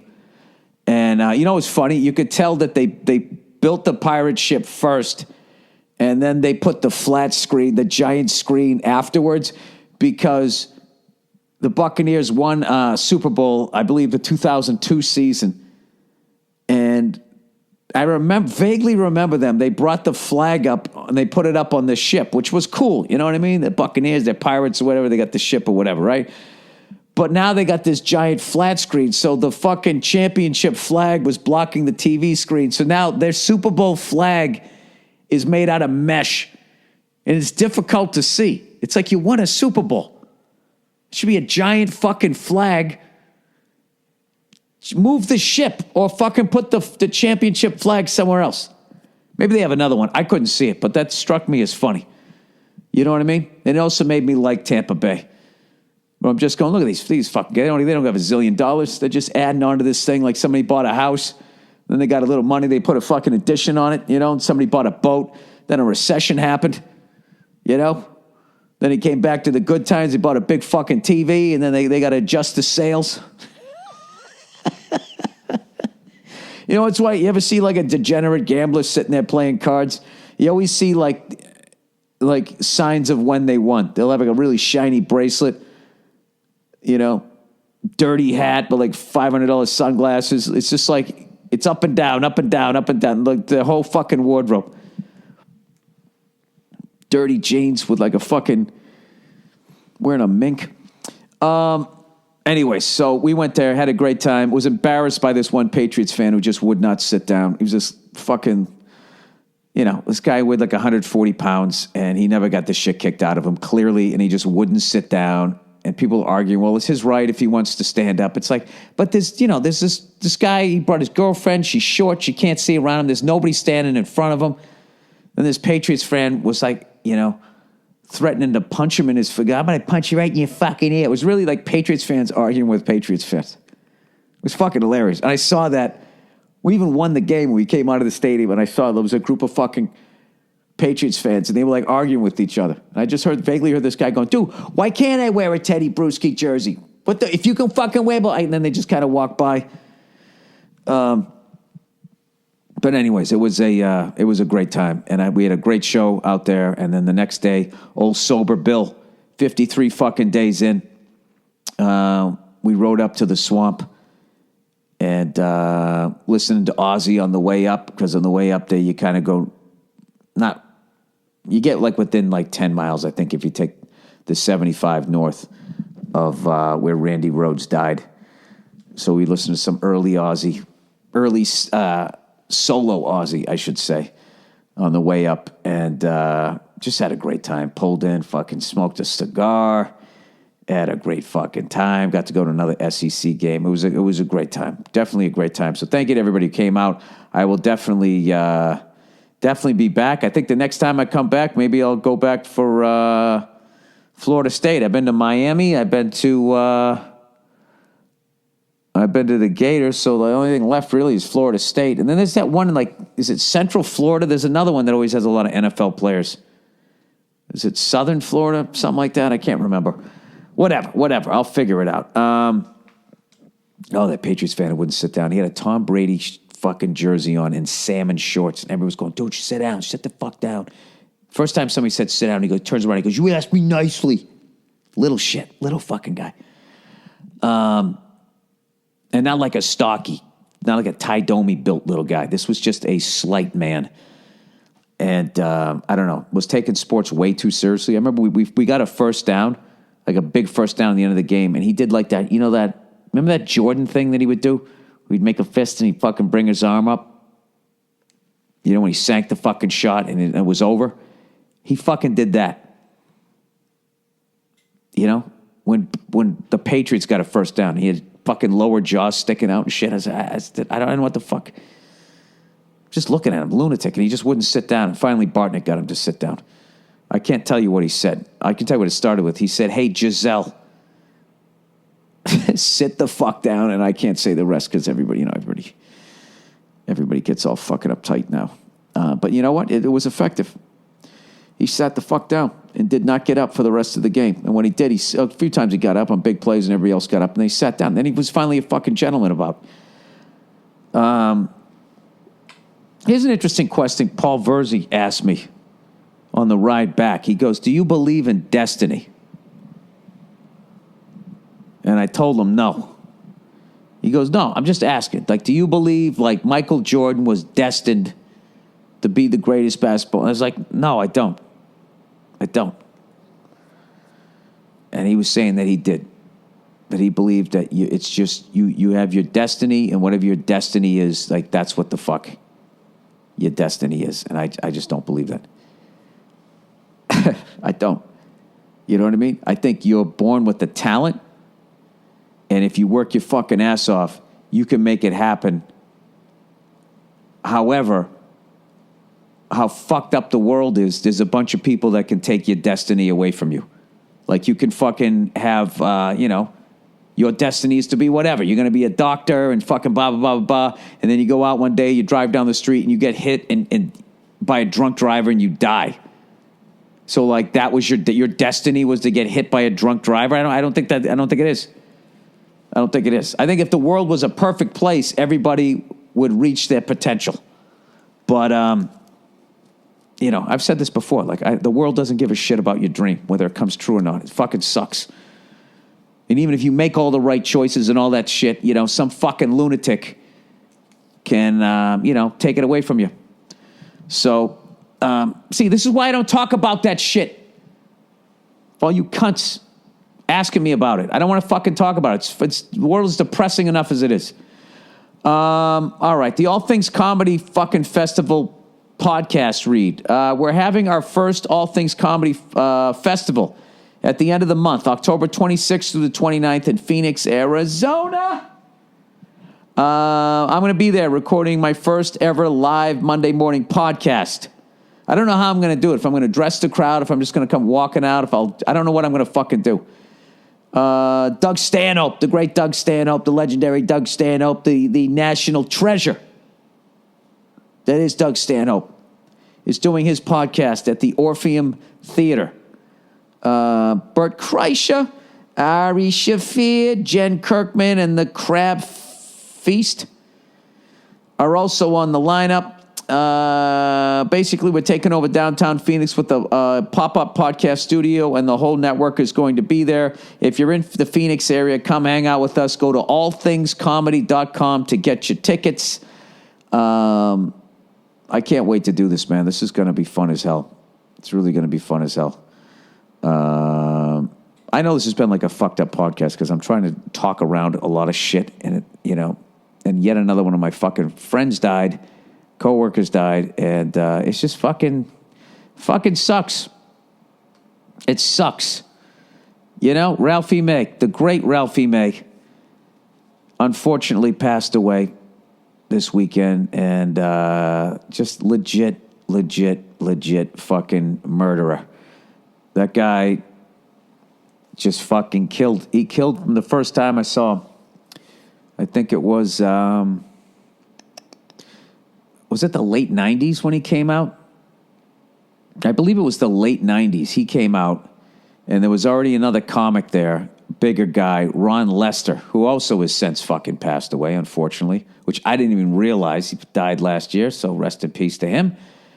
And, those big guys had to deal with, like, clubs. They kind of had this thing where they just, they had their big guy comic. And so it was, like, weird. They almost were, like, in competition with each other. And then Ron ended up getting all this acting work, and he just sort of stopped doing stand-up. But Ralphie came in and was a force to be dealt with. And you know, that just fucking sucks. Remember, you always telling me he was going to teach me how to smoke meat or whatever like that, you know? Because he was just going, you don't know how to do it, Bill. He's like, you're from fucking Massachusetts. I'm from Tennessee. I'm going to show you how to do it, blah, blah, blah. And of course, we both got busy. We never got around to doing it. And I know he's got 2 little kids. So I imagine someone's putting together a benefit somewhere for it. So I imagine I'll be doing that. But yeah, it was just a fucking sad time. God damn it. I remember I did the Traveling Virus tour with him. I did a lot of gigs with that guy. Like a lot of those sort of, you know, I don't know. He was much younger than me. Not much. I'm 49. He was 45.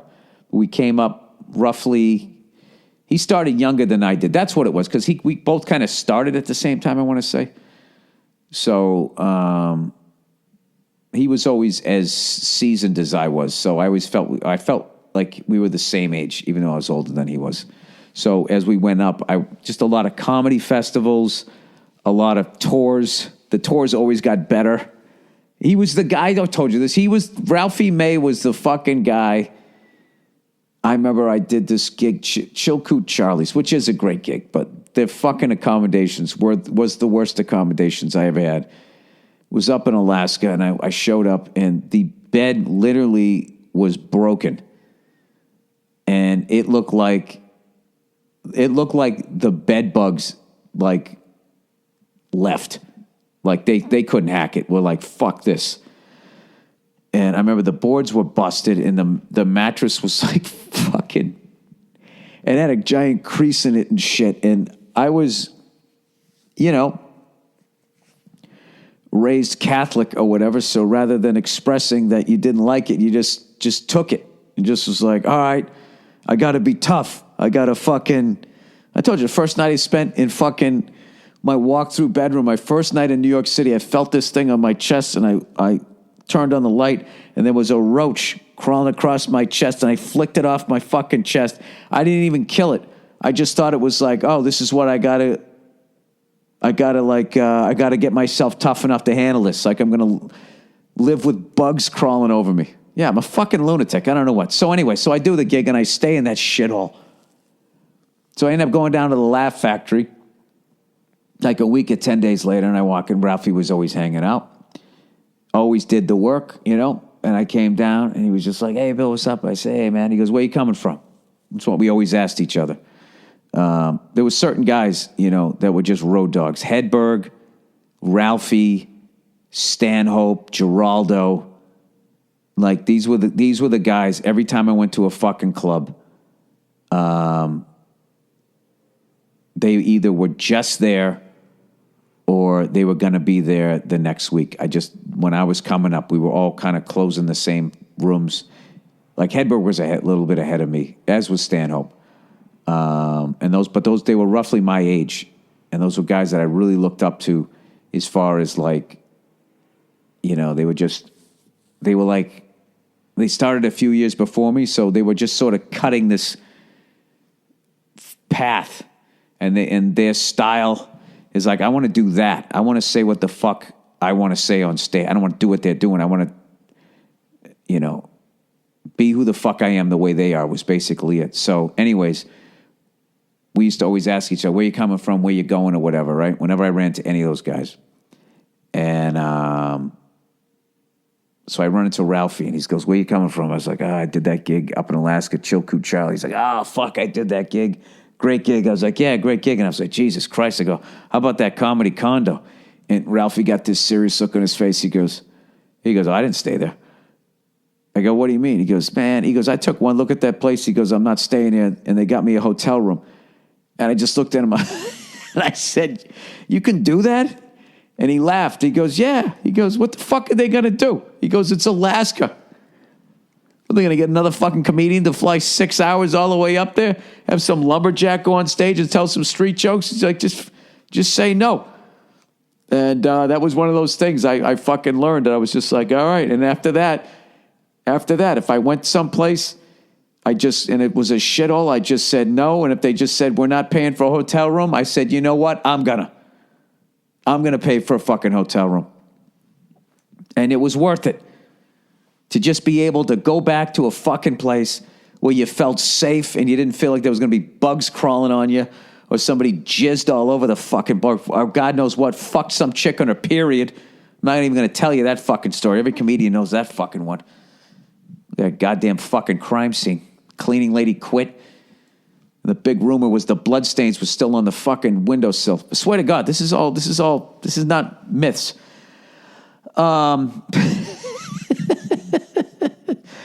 So God damn it, Ralphie. I'm going to miss you, buddy. Fuck. Anyways, all right, let's get into some... Now that I've talked about another dead friend, let's talk about some advertising here. Let's go to the questions for the week. All right, fuck you, America. I'm not reading that one. Are my mom and her boyfriend being selfish, or am I? By the way, the person who wrote "Fuck You, America," I'm not saying that you didn't make some decent points there, but it's a waste of time for you to write that, for me to read it after you write that. All right, why don't you grow the fuck up and come up with a more mature title, and I'll read that one. How about that? How about that? And then I'll wade into the topic of gun control as if I know a fucking thing about it or even have a solution. Are my mom and her boyfriend being selfish, or am I? Dear Bill, I'm 19 and live at home working to get this carpenter's apprenticeship with a local union, and please don't say my name on the podcast. Well, why would you give me your name, you fucking moron? About 2 months ago, my mom's boyfriend started coming over and staying over to a point where he was practically living there. Gross. They would stay here in this place. They would stay here in his place exactly half the time. The first 3 days he was here, I heard their headboard day and night. I was like, who the fuck is this guy? Oh, my God. Oh, boy. My mom said they had been friends for a year now, but only went on 2 dates. I asked her to have him not be here as much, and if she could just come home without him. I don't want to talk to my mom with this guy right fucking there. Nothing changed until one night I snapped and went on a rampage. My mom called the cops on me that night, and now the half the time they would have spent here is just my mom now. But here's the kicker. So that's good. You got him out of the house? But here's the kicker. 2 weeks later, he proposed. Oh, boy. When my mom talked to me about it, she asked if I had a problem with her wearing the ring. Literally, the question was only about the ring, not the engagement. I feel totally disrespected by him and my mom for not seeing that this guy has no respect for her son. I've decided to join the Coast Guard because the union stuff is taking too long. I would have just moved in with my dad if every day he didn't just bring out how much of a bitch my mom is. Jesus Christ, dude, this is awful, man. I'm sorry you're going through this. And how his life sucks and I can't be around that. I'm ready to walk away and just drop my family entirely. My mom swears this guy's a super nice, but he doesn't give a fuck about her life as a mother and subsequently me. Or maybe I'm wrong. I just wanted to get another opinion because I'm ready to just cut off everyone in my family and walk away. Thanks, and go fuck yourself. Well, it's your mom and your dad. You don't want to do that. I can see why you want to get out of the house when you can hear somebody banging your fucking mother. I mean, Jesus Christ. Hey, Mom, how about doggy style? You know what I mean? You always got to be in the fucking missionary position. Something. For Christ's sake, can you slide down the bed a little more? All right, well, until you move out, I would recommend getting some wireless headphones. Maybe those Bose ones that block out the fucking noise. I don't know what to tell you here, dude. I wouldn't join the Coast Guard unless you wanted to. The Coast Guard sounds like a great fucking job to me. Although I did fucking talk about, that time I went on that thing about, like, whenever a fucking hurricane's coming, how everybody's, going to safety, like how everybody in the Coast Guard is just like, they got to be on pins and needles because they know some dumb fuck's going to take their stupid boat out there. And then when they fuck up and then they call to rescue them, these poor men and women are going to have to go out and go fish them out. All right, so what are you asking me here? I would not cut out your mother and your father. I would communicate to your mother how you feel about that guy and how you don't feel that he respects you. Okay, and that's the reason you're leaving, I guess. And then I would talk to your dad saying, Dad, I would love to stay with you, but all you do is bitch and say what a bitch my mother is. And she's my mom, and I'm sick of listening to it. All right? Just try to say it in a nicer fucking way. But doesn't sound like they're hearing you. Fuck. But here's the thing, dude. If you're going to be, you got to fucking clear the air with them, because you can't go into the Coast Guard an angry fucking lunatic. Because what's going to happen is you're going to get into a fight or something because you're pissed off at that fucking douche who's banging your mom. And then that's going to affect your career. So this is something that I've been working on. This is fucking brutal. Forgiving people. Like, that guy, you got to somewhere in your head and just forgive the guy for being a fucking moron. And so you get that off of you. And, when you forgive somebody, it does a lot for you. It gets it off of you. And then what you should be focusing on is trying to figure out what your dream is and start walking towards it every day. And creating a life that isn't like what you grew up with. So your kid someday doesn't have to fucking deal with what you dealt with. And, and that doesn't happen overnight. And the mistakes I made was I went out thinking, all right, I want to change all this about what I didn't like about growing up. But then what happens is you gravitate towards what's familiar, and you end up I think you kind of go out and recreate it inevitably, and then you have to dismantle that and start over again. At least that's what happened to me. I'm superimposing whatever the fuck happened to me, but I wouldn't come at your mother or your dad with anger. I would just say, listen, I forgive you. I forgive you. I'm not happy with this. I forgive you. I understand. You got to try to do what's right for you. But this bothered me because of X, Y, and Z. And just tell your dad, say, Dad, something, I got to forgive you for something. And that'll get his attention. I forgive you for every time that I came over here and you went on and on about and what a fucking bitch my mother was. All right? It did a lot of damage, and it did so much damage that I have to sit here and try to figure out how to forgive you for that. And then just stop talking and listen to what he says. Okay? If he's any sort of a man, his head's going to drop and he's going to fucking apologize to you. And you can, and I'm not saying then all the anger you're going to have towards him goes away right then. You start that. And if you guys work on starting over from that point and really fucking work on it and really fucking communicate, hopefully you can go out into the world and not be an angry young man like I was, because I hurt a lot of people. All right, there you go. All right, problem with girlfriend. Dear Billiam, I have a big problem with my girlfriend, with my lady in red. She's coming to me. I have a big problem with my girlfriend.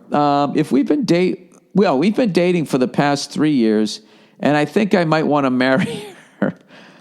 But for the last month or so, we've been having a fight. My sister and I are very close, and since my parents died last year in a car crash, we moved in together, which for some reason pissed her off. I don't know why. Well, I mean, where were you living before that? She probably, after 3 years, wanted you to move in with her. Probably wants a goddamn ring. Then for some reason, the fact that my sister and my best friend still smoke pot, and that they are...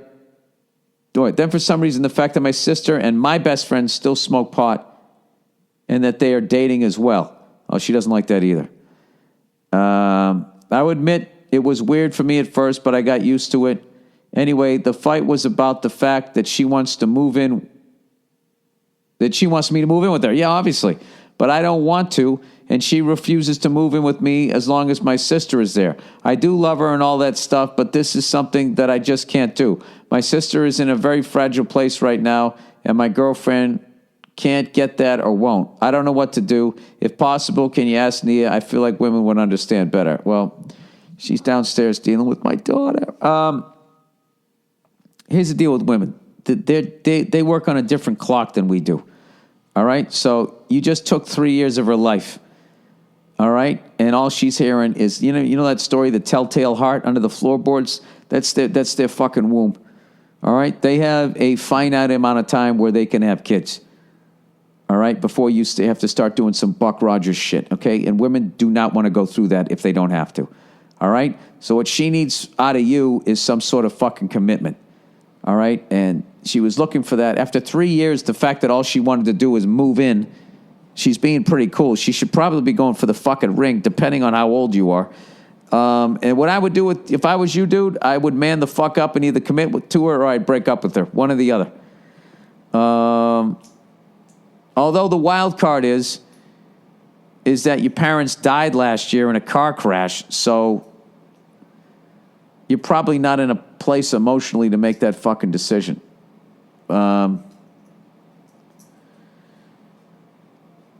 Jesus Christ. You know what? Fuck everything that I just said. Your parents died in a fucking car crash last year. You got to look out for your family members, and if she can't fucking understand that, then I don't know what to tell you. I guess you got to figure out how much you're going to find out how much you love her. You know, if you got to let her go, maybe you got to let her go. I don't know. I have no fucking idea.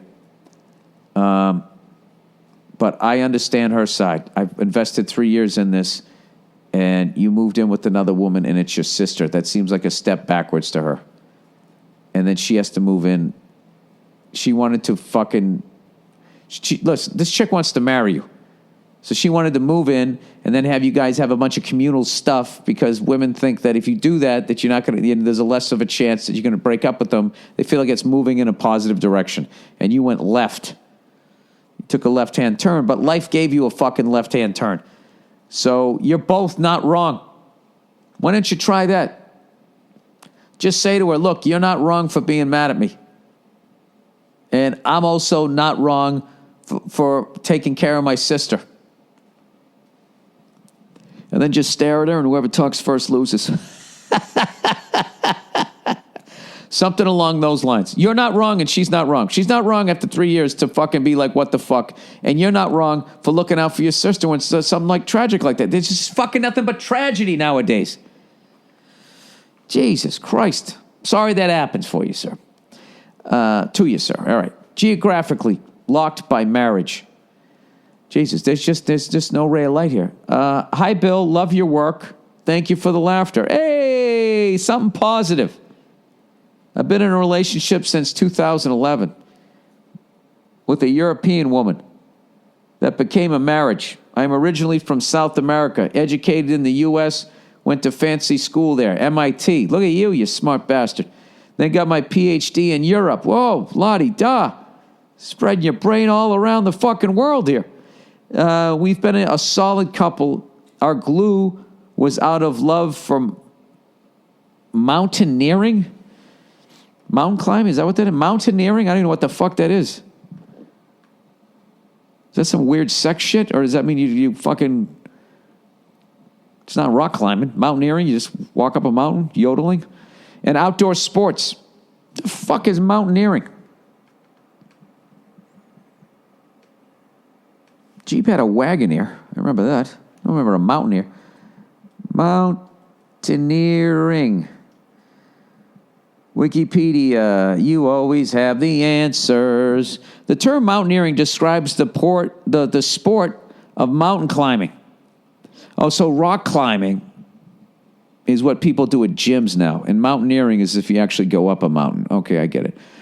While some scholars identify mountaineering-related activity as climbing, parentheses, rock and ice, and trekking up mountains, others are also adding backpacking, hiking, skiing. Oh, Jesus Christ. I already see these groups. We're mountaineering too. We just take a ski lift. All right, mountaineering. All right. Jesus Christ, dude, what are you, fucking James Bond? Born in Africa, went to MIT, got your PhD in Europe, you fucking climb mountains, other outdoor sports. How do you top mountaineering? Huh? What do you do? I'm trying to think how you topped it as far as outdoor sports. But now things are... what else do? You grab cobras by the fucking tail and kiss them on the back of the head? By now things are a bit sour. What happened? We'd always been a solid couple. Our glue was out, our love for mountaineering and outdoor sports. But now things are a bit sour. I don't see how I can have a career here in this continent and she's a working class lady who would suffer a lot from moving. I also have a good business possibility in my home country, Brazil. Oh, South America. I thought you said Africa. South America. Okay, so you simply can't let that go. I developed somewhat of a scorn for the paperwork required to simply exist in Europe and would rather be on my own, live up to my own country, make my money, and have the freedom to explore my vast, underdeveloped continent. But she wouldn't be able to come along. Also, for my high-tech education, most good jobs are in the great U.S. of A., but I'm also burnt out with visas and permits and red flags. I don't think I have the strength to beg for a high-tech job that will pay me less than my business in Brazil. Other than that, we get along fine. She's a solid partner, but not the type who would survive the third world. I think it's a no-brainer, but I'm lost, homebound, and would love your thoughts. Thank you. Jesus, dude, I mean, dude, that's a huge... You're gonna ask a fucking comedian who doesn't know you to make that decision?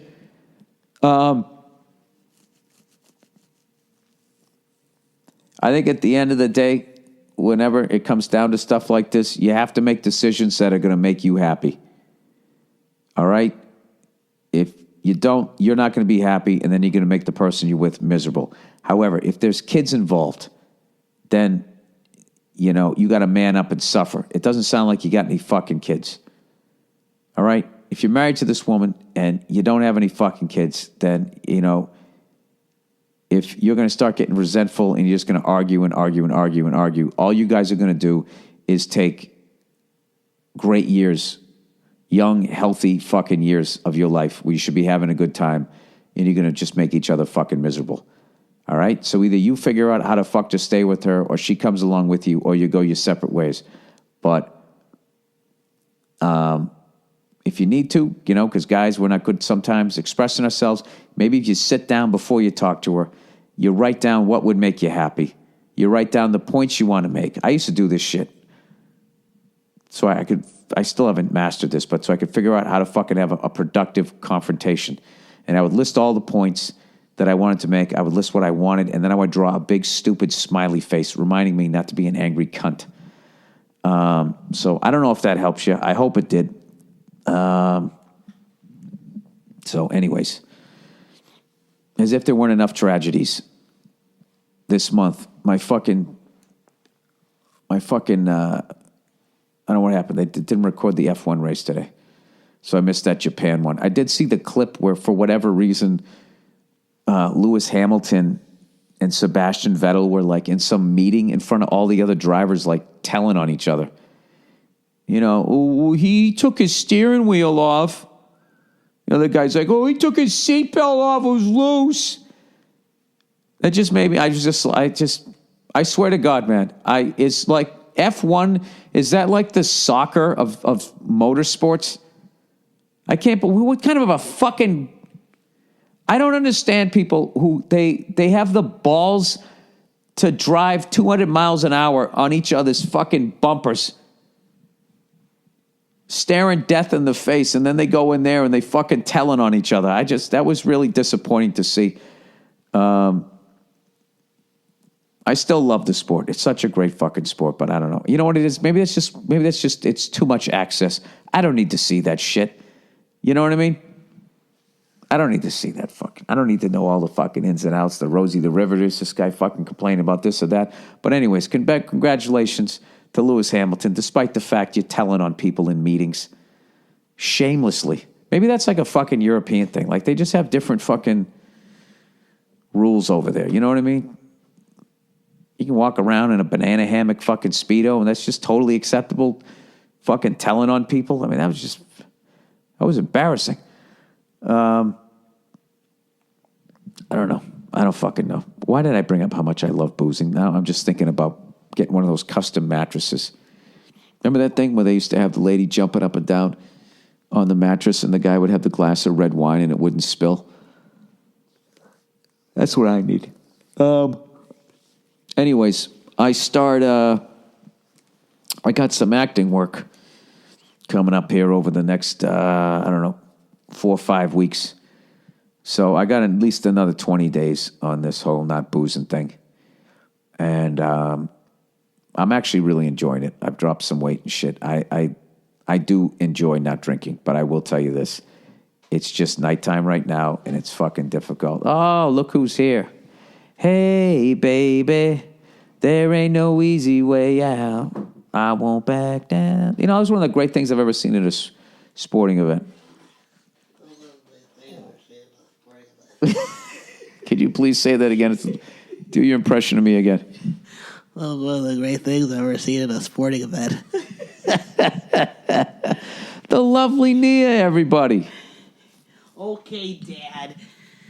How you doing? I'm doing good. How you doing? I'm great. Baby's asleep. Oh, God. What's going on? It's been a while. Yeah.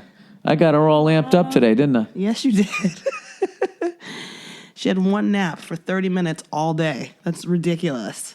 We were excited to see each other. Yeah, she was excited to see you. It was cute. You guys are cute. Yeah, it's ridiculous. I love that kid, obviously. Ooh, what do we got here? Oh, I already read this one. Boo. This guy wanted... All right, I'll just paraphrase these two things, all right? Oh, you already did them? You don't have to go back. Well, there was one guy, all right? His mom... He's like 19. He lives at home, and his mom has a new boyfriend, and he can literally hear the headboard getting fucking... Oh, yeah. Terrible, right? Yeah. And then if he'd go stay with his dad, but his dad is always talking about what a bitch is, the divorce. Oh, that Brutal. sucks. Yeah. Yeah, so now he's thinking of just like joining the fucking Coast Guard. Just so he... No, well, I mean, if you want to, but that seems like an awfully extreme... Would she get a job at like Child World, maybe? He should, yeah, definitely try to find his own place. Try to stay on land and work it out? Yeah, I think so. I don't think that you'd have to join. There's anything wrong with the Coast Guard. I think the Coast Guard, it's got to be raining pussy. It's got to be. How? You can walk around in a uniform, you're on a boat. With a bunch of other dudes. Yeah, you're not out to sea. You're just anytime. Oh, does it not count if you're on a boat? What do you mean? Does what not count? I don't know what you're saying. I mean, Oh, right. You know what? I'm thinking of the Navy. The Coast Guard is not the same as the Navy. No, it isn't. What do you when you said it doesn't count? What do you mean what doesn't count? Like when guys go to jail and stuff. Like, it doesn't count. Like, you're not, like, necessarily... Are you talking about guys banging other guys? Yes. How did you get that? I don't know. And what does it mean it doesn't count? It doesn't count if you're out to sea. Whoever said... Where did you ever hear that? I feel like... Did you ever bang a guy? Yeah, it didn't count. I was out on a lake. No, I feel like for... sexually flexible men or whatever, like if you're in an extreme situation like jail or out to sea, what in God's name are you talking about? Like, it doesn't necessarily... These people, they go out, somebody tips over in an inner tube. There's a drug dealer coming up. They go out and they fuck them up and then they come back. Yeah, they go on a patrol, but this isn't No. I got confused. I was thinking that it was like the Navy. Where aren't you like out on a boat like for months? Yeah, but the Navy, they're not out there fucking each other. You know. They come into port, and then they bang a bunch of... Why was there a song, in the Navy, you can help your fellow man? Isn't that... That was the Village People. Yeah. All right, do you think Native Americans are gay? Because that one guy with the headdress was going, macho, macho man. No, but they were singing about, like, guy stuff. Like... places where there's groups of men together. Listen, I've been to the YMCA. I never fucked another guy. I went there and I used their unbelievably old workout equipment. I played some pickup hoop. I didn't see any gay sex happening there. All right, well, fine. Obviously, the Coast Guard is not the same as the Navy, but I was just saying that if it was, it would be fine because it doesn't count because you're out to sea. And, like, you're just not around your normal element. And it's like... Are you, like, high right now? No, I swear to God, I'm not high. I know I sound really high right now. but I'm not. But like, you can. She's getting over being sick, by the way. This isn't like yeah. some smoker thing with her. Yeah, because they're gonna be like, oh, she's got a smoker's cough. No, I just, I don't know. My point is, I don't know what my point was. But I was saying you don't have My to thing join is the Navy. No, I feel like Oh, he's joining the Coast Guard. he's joining the Coast Guard. I figure that's like a fucking like if you meet somebody in a bar, I would think as a woman, the guy said he's in the Coast Guard. That's like being like, women like firemen. It's like you're a fireman except you're fucking on a boat. Yeah, no, that's hot. Yeah, and you're like going, there you go. Would you Yeah, say? it's hot. That's what I was talking about. You don't have to go talk about jail sex. I don't know where the fuck that came from. Isn't it enough this kid has to think of hear his mother getting banged up against the fucking headboard? You got to bring up fucking prison sex? Sorry. This podcast has taken a lot of left turns throughout the years.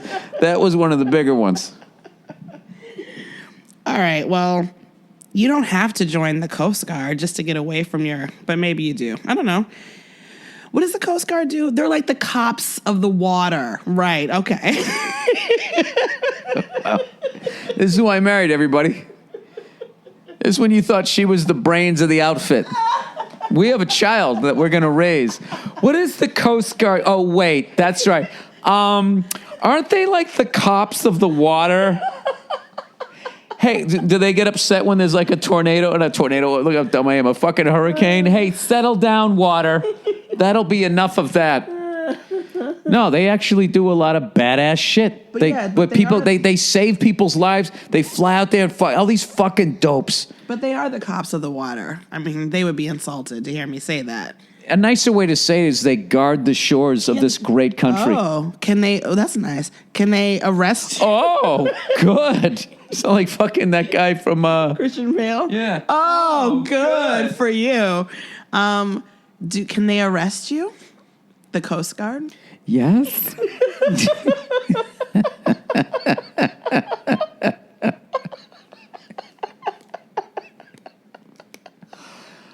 I would love to see you with a giant shipment of drugs when they pulled up. Who are you guys? Do you guys like have sex with each other? Oh, you're the Coast Guard. Oh, wait, you're like the cops of the water. Wait, can you arrest me? I would pay all the money in the world just to see the look on their fucking face. I know, I'm insulting so many Coast Guard members. Officers? Wow. Officers. No, there's all different ranks. I imagine there's seamen. like Keep your mind out of the gutter. All the way up to officers, there's captains. Captain. You want me? Hey, why don't we do this? Nia, when I don't know stuff, I just ask the internet. And whoever made a page on it, then I just go, oh, that's what it is.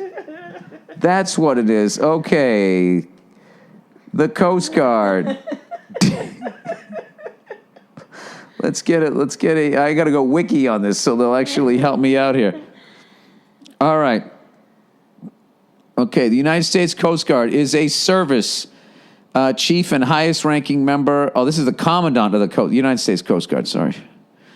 Your phone is vibrating over. The United States Coast Guard is a branch of the United States Armed Forces and one of the country's... It's the Army. Nia, you can't save everything by saying of the water. Nia, you've been watching the Kardashian show way too fucking much here. All right. What is that supposed to mean? Jesus. All right, wait a second. The Coast Guard is a maritime military multi-mission service unique among the U.S. Military branches for having maritime law enforcement. Can they arrest people? With jurisdiction in both domestic and international waters. Now, there's a big one. I didn't know international.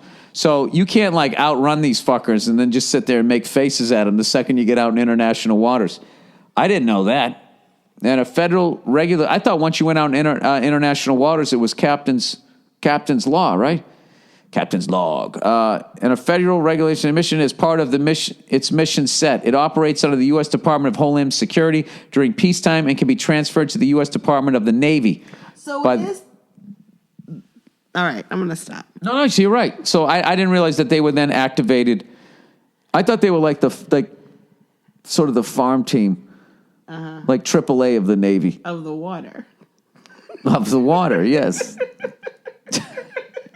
There's a lot of people laughing at us right now, and they didn't know that they could be activated to the Navy. All right, my point is, I was just saying... This has happened twice, that they were made part of the Navy. Once in 1917 during World War I, and another time during World War II. And that's obviously, Pearl Harbor happened, and then German U-boats, and I don't know what the fuck happened in World War I. Okay. Were there wooden ships off our coast? Right. No, there weren't wooden ships at that point. Okay. Although the fucking biplanes were made out of like Kleenex, I think. All right, I think that we've showed how dumb we are. All right, that's the podcast, everybody. If you'd like to see this live, if you'd actually like to see this train wreck live, once again, All Things Comedy Festival podcast. All Things Comedy Festival. We are having this on October 26th through the 29th in Phoenix, Arizona. I'm going to be at Stand Up Live on October 28th, doing this podcast live. And there's been a lot of people requesting that you're there. Really? But we got the kiddo, so I don't know if that happens. Yeah, I don't know about that. Where is it? It's in Arizona. You want to fly to Arizona to do a podcast for free? I don't know. Hey, how funny was it the other day? Giggles. I swear I'm not. The other day when you were getting sad and you were starting to cry, and I just kept making that sad face, which would then make you laugh, and then you couldn't cry. I hate when Nia cries because I don't know what to do. I told you that story. Big tears, right? So she was talking. I didn't know what the fuck. She was talking something about our kid. You don't even know what it is that I'm talking about. Like, you don't even care. You're just like, make it stop. Don't do that. Yeah, all I did was she just started tearing up. She's like, I want to talk to you about something. I'm just worried that in the future. She started doing that. And when she did that, I just looked at her, I made a little sad face. And then she looked up and saw me, and then you started fucking laughing. What was funny is you had tears in your eyes, but you were laughing. And then she kept trying to go back to crying again. No, listen to me. I'm just trying to stay. And then I would make the sad face again. Guys, you got to do that to your woman. Next time she gets... No, hey, look, if it's something fucking serious... It was something It was... serious. It wasn't. Yes. It was silly. It was serious. I thought it was trivial. Yeah, exactly. See, not everyone is going to be as... You know why I thought it was trivial? Because it was coming out of your dumb head. Exactly. You don't even know what it was I was concerned about. You were concerned about the cops of the water. You're laughing like you baked. Wait a second. So, does the Coast Guard... Also Yeah, that's it. The ship has sailed. No pun intended. Hey. It's over. Old Navy Cuba. All right, fine. No, don't give someone the pouty face when they're coming to you crying about an emotional issue that they're feeling. That's a terrible thing. All right, then tell me what you were concerned about. I'll be mature now. Go ahead. What were you concerned about? It was about your two. It's a good move because it keeps you happy. All right, that's the podcast. Look at her. That's the podcast. I know we have the creepy surveillance. The monitor. She's so peaceful. Looks like you shot her with like a dart or something. She just, just face down. She's out. It's like some Discovery Channel when you want to tag an animal. All right, that's the podcast for this Monday. Go fuck yourselves. I'll check in on you on Thursday. Thank you to everybody who came out to the shows this weekend in St. Petersburg, and I had a great time once again out there. Cigar capital of the U.S., Nene. Oh, yeah. It was fucking tremendous. It was tremendous. All right, I'll see you guys. What's up, everybody, and welcome back to the Anything Better podcast, NFL edition, going into week number 6. With your host, me, Paul Virzi, Bill Burr. We got Themless. We have Jake the Snake on injury reports. Guys, I'm going to get right into it, dude. Okay. Out of 5 weeks of football, I've gone 3 of the 5 weeks. I've gone 0-4, 0-3-1, and guess what? 0-4 again. Oh, I Paul. am to say I'm Stop reeling. the fight. Dude, to say I'm reeling is an understatement. I cannot pick a winner to save my life. Dude, these games, I feel like I have them in the bag, and then 2 minutes left, you go look at the score, and it's a fucking game again. There has to be a lot of people. I bet you could always have the other team, like, a couple weeks ago, having the Colts versus the Rams, figure that game out. And then last week, I had the Eagles, Broncos. I'm watching it through 3 quarters. I'm watching the ticker, and I'm like, all right, dude, Eagles came to play. It's just like I said, the Broncos aren't as real as everybody's saying. And then it's like, wait a minute. It has been an exciting year, Paul. Oh, it's been exciting. Well, I got to tell you what. Exciting for one reason here. Oh, the Patriots had it going last week. I was going to say, your Patriots looked good. They didn't look like they looked contending good. I got to be honest with you, dude. I think I said on this podcast, I said I got a good feeling that Mike Vrabel's going to have this team by the end of October be the 500 team that nobody wants to play. But, I mean, how they look, it was 1 week. That's the best that they've looked. If we can just take care of the football. We fumble a lot. Paul, I'm not going to lie to you. We put it on the turf. Dude, your running back catches passes out of the backfield. He runs good. Dude, Drake May. How about that kid having poise, confidence? Well, Dude. And also what I love is him extending the play, coming out of the pocket or whatever.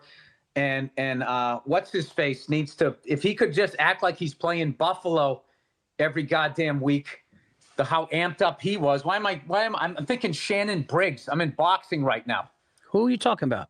The fucking guy who played for signed with the Minnesota, then he played with the Bills, then he played with the Texans, now he's with us. Oh, Stephon Diggs. Stephon Diggs, not Shannon Briggs, Paul. Stephon Diggs.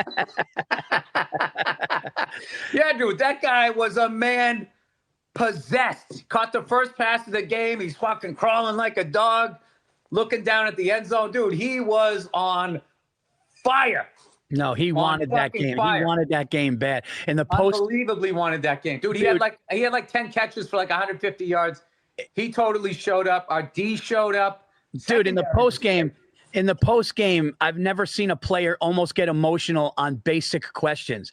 They were like, Stephon, did you feel like this was a game you really wanted against your old team? And his voice was cracking. He's like, well, they kind of, when he left town, they kind of said like, yeah, we don't miss him. Yeah. In a roundabout way. Yeah. So he came back, dude. Drake May making passes, though. That last drive, the kid was throwing dimes, man. Well, I think Vrabel is obviously the guy. And speaking, I don't want to, I'm speaking for me, but I think I speak for Patriot Nation. This is the most excited we've been since 2018, which was Brady's second to last year. The 2019 was the hardest thing. That was like, he had nobody to throw to, and then, free agency went to Tampa Bay, and that was it. So this was like the I don't know, it's the best looking team. It reminded me of like, that's how we used to win in the early 2000s when they said we were a boring team with no stars or whatever, that kind of football. And Vrabel was a part of that. And it's, who knows? We might shit the bed this week. I don't know, because that's still where we are. I'm not going to say, 1 week is who these guys are, but like to finally like have a win like that, dude, I'm giddy. Dude. Billy Giddy over here. Giddy Bill. They looked like they could beat anybody that night. And that's right, I wouldn't say that. Like they would. I mean, dude, they beat the Super Bowl favorites. They say that every year about the Bills. The fucking Chiefs are going to figure it out, even though they lost again last week. Dude, that was another one. Oh, that one hurt me too, because I had him. I had him. I got a conspiracy. I don't want to do that, but I do have conspiracies about certain things. Like this whole field goal kicking thing now, where anybody is lethal from 50 yards. Like, how much did the human being evolve in the last 3 football seasons that a human being kicking a ball 50 yards is just like kicking a 32-yarder now? It's I don't know, dude. Baseball, they've juiced up the balls. Offense sells the game. Where's the next place we could go? Dude, there was literally like 20-something seconds left in a game. and the announcers are like, plenty of time left. Yeah. Like, so because, they're going to give him like a 30-yard cushion. Mm-hmm. And I also like now the kickers, they won't kick it into the end zone because the ball comes out to like the 30 or the 35. So if you notice they do that, they do like this little pooch kick, make the person return it, and then you try to tackle them before that. So, they run it out to like the 30-yard line, and then they get like 20 yards in the next play, and they're at the 50. And they've taken like 5 seconds off the clock, and they're like, they need another 8 yards. Yeah. And I don't like that they use a special ball to kick. They should use the game ball to kick. They said that? Yeah. Well, there you go, Paul. Yeah. There's another ball that comes out. Is there? There's another ball, Paul. I want to kick that ball. I bet I can hit a 30-yarder now. Oh, Billy, extra point. Get me out there. Dude, that would be hilarious. If we could somehow get our hands on one of those field goal kicking balls. Hey, I have an idea. Baseball, I was watching the Tigers. Oh, my God, they were down 3-0, and then their bats came alive. There was this bang-bang pickoff play by a right-handed pitcher, too. Back to the thing, nailed this guy, dude. It was so close, and this umpire got it right. They went to review. And if I was an umpire in Major League Baseball, I would have a fun bet. It's a pool. Everybody throws in $100 or whatever. At the end of the year, the umpire that has the most, like, went to review and they got it right, wins like a golden camcorder trophy or some shit like that. Yeah. Because this dude was a stud. He was just like, nah, man, you were out. And they 100% got it right. I forget I had the other one. I forget what the other one was. I had a couple of, like, I don't know, stupid baseball awards. Sorry, Paul. That started off good, and then it just ran into the weeds. Nah, it's all good, man. It isn't all good.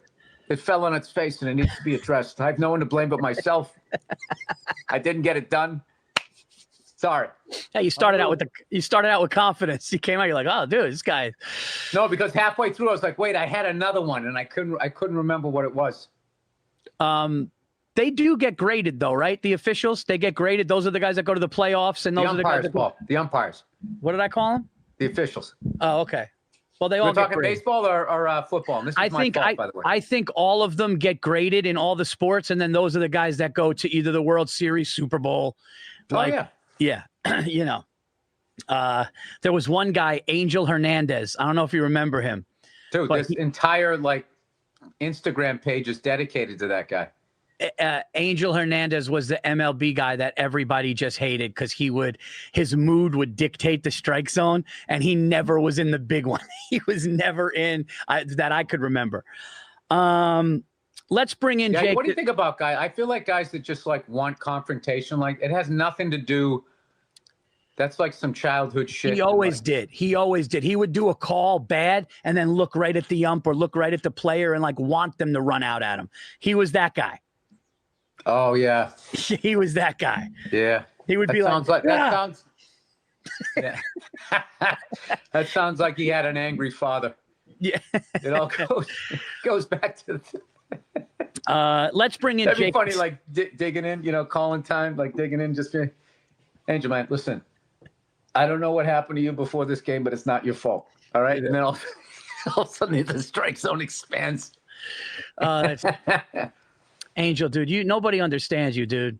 Nobody understands you, dude. Have a good game, dude. Yeah. Whatever it is, dude. Angel, I got a good feeling you and I had the same kind of father. The catcher's like, oh, what the fuck? Let's bring in Jake the Snake here. Jake the Snake, come in here. Give us something, dude. I need something from you. Is Lamar Jackson playing? I mean, what's going on with the injury report, Jake? Yeah, not a lot of good news there.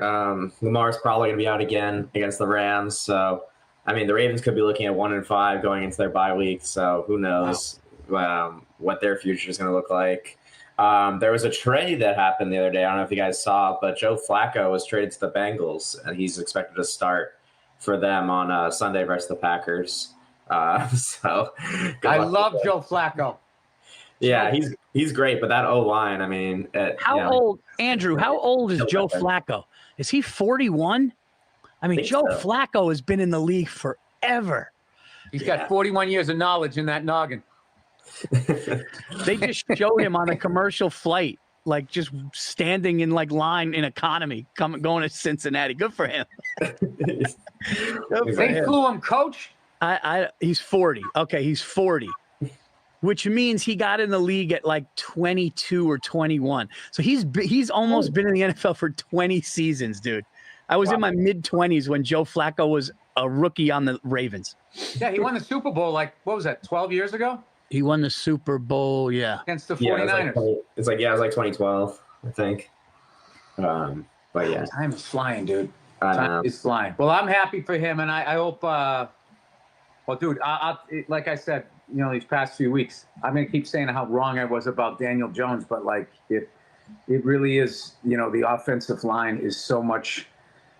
If you're going to be a Hall of Fame quarterback or somebody people yell at a Hooters that you were a bust, so much of that has to do with what's in front of you, which I guess is really obvious now that I just said that. I'm not having a good week here, Paul. All right. All right, What are guys, you doing, I'm going to get Paul? into my picks. I got the first pick of the week. Before we get into the picks, we got to shout out our sponsor. It's the great BetMGM sponsor, guys. They're the best sports book out there. All you guys have to do is download the BetMGM app to your phone and put a minimum of $10 into your account and make your first wager. If your first wager loses, you will get $1,500 back in bonus bets. Okay, bet responsibly, have fun. It's a great deal. They also have and use our code. Our code is Burr, BURR. Use the code, and you can have fun with the bonus bets. Also, first touchdown prop we have. It is you pick any player in any NFL game to get the first touchdown of that game. If they get it, you win. If they don't, but get the second touchdown, you'll win your cash back. So you kind of have a second chance there. Make sure you read the fine print, bet responsibly, have a great time. My first pick, I don't know what I'm doing. I'm 5-14-1. Don't go with me. Okay, I gotta dig myself out of this hole. I gotta crawl out of this hole, Bill. It's a rebuilding year for you, Paul. Hey, listen, 4 in a row. What do you want from me? Don't fucking pack it in, Paul. You're about ready to do the greatest comeback. This is your month, Paul. This is Paul Virzi's month. This is when you turn it around. Listen, the Yankees had a dynasty that failed, or that came to an end. The Patriots had a dynasty that came to an end. The Cowboys, the 49ers. It happens. When are they doing the 30 for 30 on Paul Virzi's 4 in a row against the book? I don't know what it was in 2025. He just something changed. Then all of a sudden my wife is like, yeah, he wasn't eating right. He wasn't having fun anymore. He used to be excited to beat the book, and it's just, and then you're like, I lost my passion. All right, what do you got, Paulie? All right. For my first pick, I'm not touching the Giants. I'll tell you that much. Tonight might be ugly. Paul, can I tell you something about the Thursday game? Don't ever forget. Division rivalry, only 4 days to prepare. That's true. Like Nick Sirianni can't do his shit.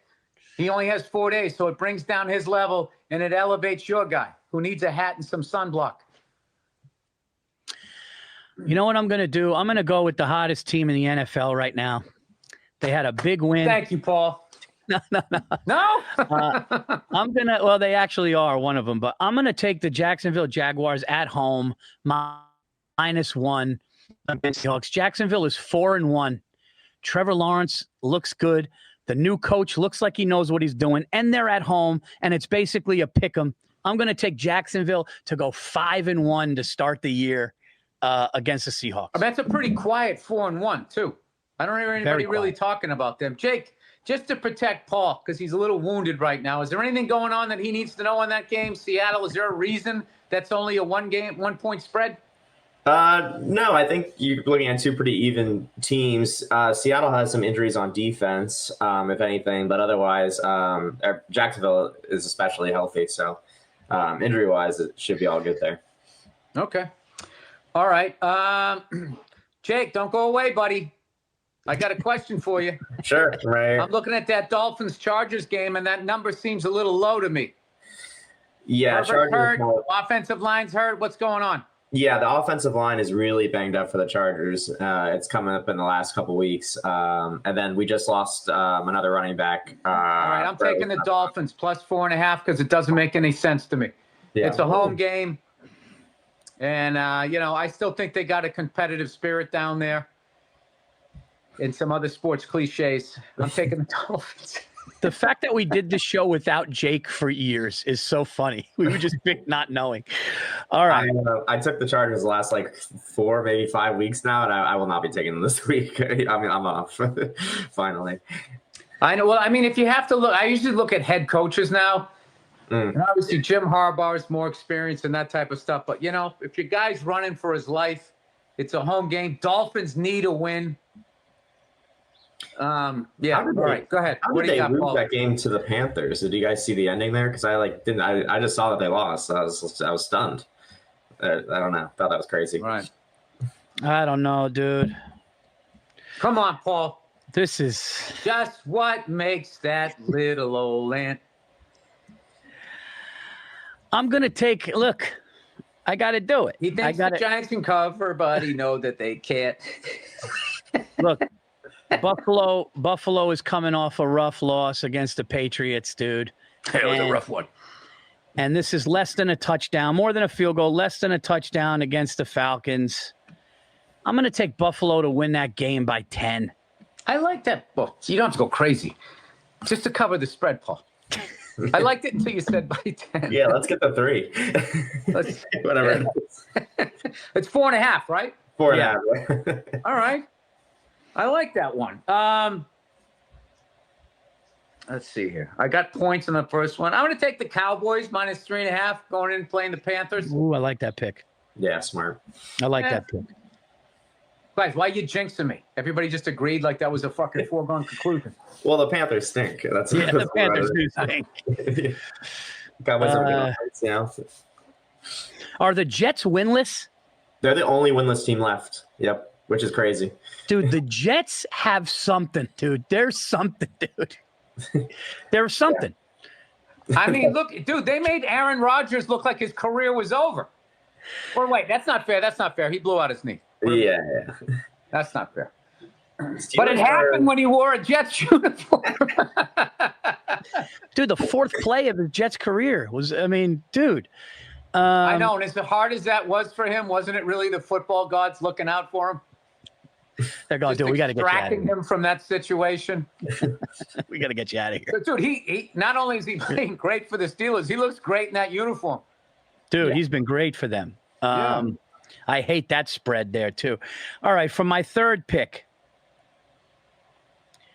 Baker Mayfield and the Tampa Bay Buccaneers. I like that game.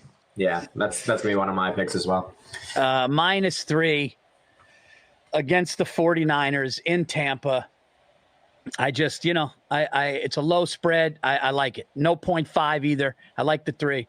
Yeah. And Baker Mayfield is Baker Mayfield's having one of the seasons of his career. So, yeah, I feel like he's not a secret anymore. Like that guy was kind of a, he's a winner. Like to the point, Colin Cowherd finally capitulated. No one's like, all right. Yeah. Okay. Yeah, I think that was a good for him. It only took him 9 years. Well, how long did it take me to admit that Daniel Jones is a great quarterback? I mean, whatever. He's like, what happens? Yeah. Hey, Paul, sometimes you're wrong. Sometimes you're wrong a lot. All right. I actually now that, all the rivalry's gone with the Colts, I really enjoy watching this team. I hate that number. If that number was 6, if the Colts were minus 6 against the Cardinals. We also don't know if Kyler Murray's playing. That's not been decided yet. But anyway. Listen, that's like getting into a relationship with like some fucking chick that was just doing Jello shots on the bar. Letting somebody sniff her tits. All right. Exactly. It's exactly like that. That's exactly what I was thinking. You took the words right out of my mouth. All right. I have on my cheerleader coat this week. I might as well go with the Patriots, even though there's a big chance this is going to be a letdown game. All right. They're going into New Orleans. Oh, my God, dude. If I had the time, Paul, I would be at this game. -3.5, going into I think, the best stadium in the NFL. The redone New Orleans Superdome. They kept enough of the old thing, and they got enough of the new, and their fans are great. And I fucking absolutely love that city and the people down there. But I hate to tell you this. You're going to lose to the Patriots. And it's going to be more by more than 3.5. How about we got maybe a new Adam Vinatieri? Dude. Ice water in his veins. And How Adam about me Vinatieri making was one week what my team is? How about me doing this dumb shit, Paul? Huh? dude, and Adam Vinatieri was his hero, and now he banged that. I don't know. I like it. I do not want to play if I'm an NFL team right now. Paul, if you're an NFL team, what would you do right now? I would not want to play Vrabel's Patriots right now. I think Drake May is really coming into his own right now. And it wasn't, even though the throws were great, it was his face. Okay, listen to me. I'm Sicilian, dude. I look at a guy's face. I know. I looked at Drake May's face and I go, this kid got it. You know, well, come on, Paul. You're going to tell me when you looked at Eli's face in a football helmet, you knew when he was like this? No, but Eli had to put the helmet on for me to know. The hardest thing of losing to the Giants was not the loss. It's that the quarterback looked like this. You know, his mouth would be hanging open and his face was all squished in, and he was killing us. Actually, to be honest with you, come on, Paul. The helmet catch and your defense, dude. The defense doesn't get enough love. I would say at this point, like, the defense has got to be going like, come on, guys. I know the quarterback's the sexy position, but you got Tom Brady off his spot. Yeah. They only scored 10 points in that game in 07, yeah? Or something like that. It was something really low number. No, it was 17-14. 14. So, yeah, I mean, holding the greatest offense ever to 14 is pretty incredible. It was unbelievable. Yeah. It still hurts. Justin Tuck, man, had a really good. All right, my fourth and final pick. Dude, the most intriguing game on here has to be. Didn't Eisen say, I love the adjectives. The most intriguing game here has to be the Lions getting points against the Chiefs, because the Chiefs have shown nothing but that they're not that good anymore. They just, right? What's their record? Paul, this game scares the shit out of me because of everything that you're saying. Exactly. As much as I tease Mahomes and blah, blah, blah, it's fucking Patrick Mahomes. They're going home after a fucking loss. Oof. The Lions are on fire, though. I get where you're coming from, Paul. Dude, the Lions are 4-1 and have looked amazing since they lost week 1. I got to see it. I got to see your hand. I got to see the flop. You know when the dealer puts out the 3? I got to see the 3. I don't know, dude. You think that the Chiefs are going to go home and beat the hottest? I think they're going to win the game. Oh. Paul, it's not good for the NFL either.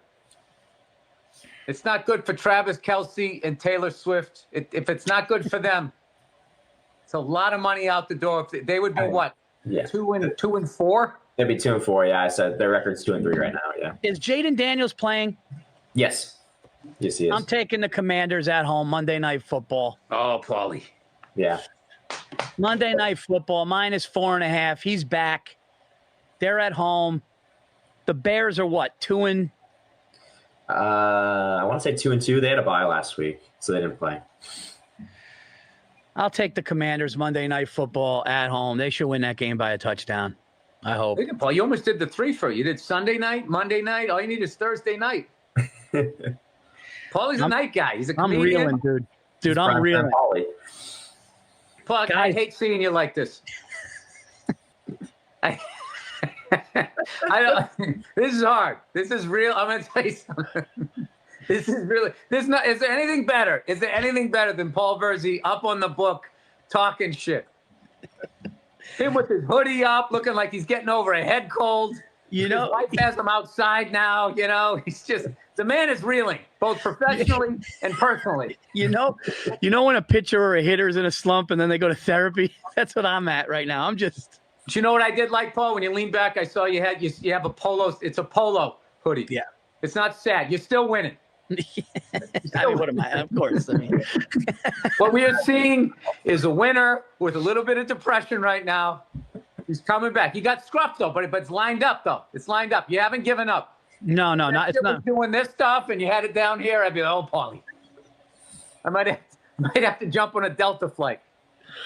Yeah. It's things. Hey, it's been rough for me. What are you gonna do? All right, I'm gonna have fun this week, and I'm just gonna throw one out there. After talking you out of that Lions and Chiefs game, I'm gonna take the Chiefs. I actually think that they're gonna win this game. I think a lot of people don't think they're going to, and as much as I have overly hated on that team and not given them their respect, they are fucking champions, and I don't think that they're gonna go out like this. And the Lions, unlike the Chiefs, have not been there. These guys have.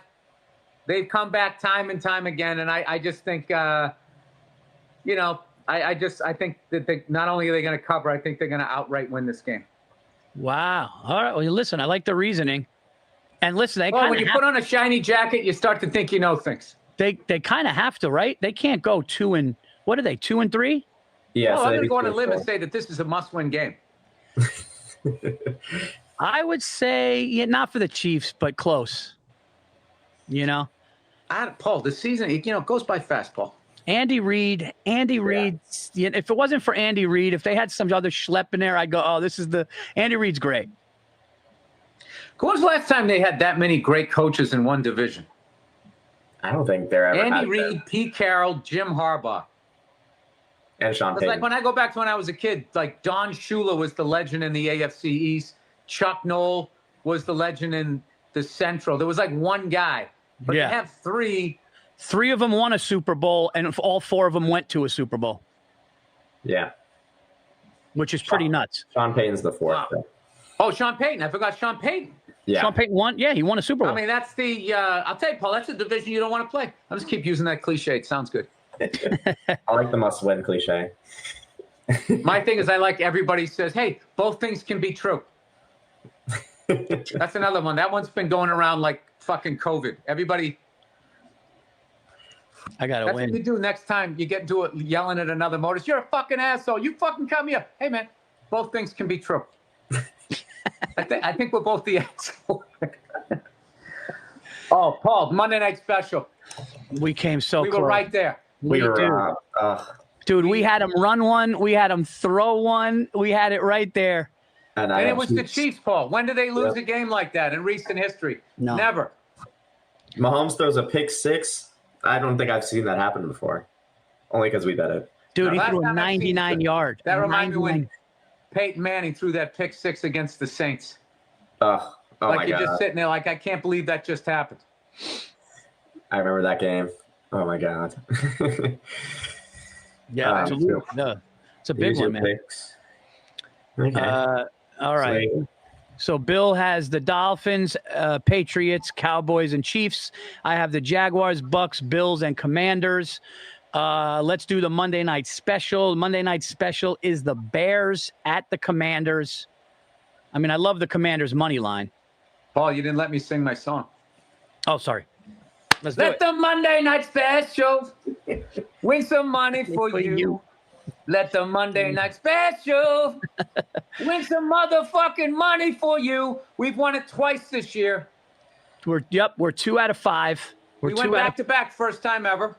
Maybe Back- that first season. The first season, Paul, when there was no 3-point line, we were fucking draining them.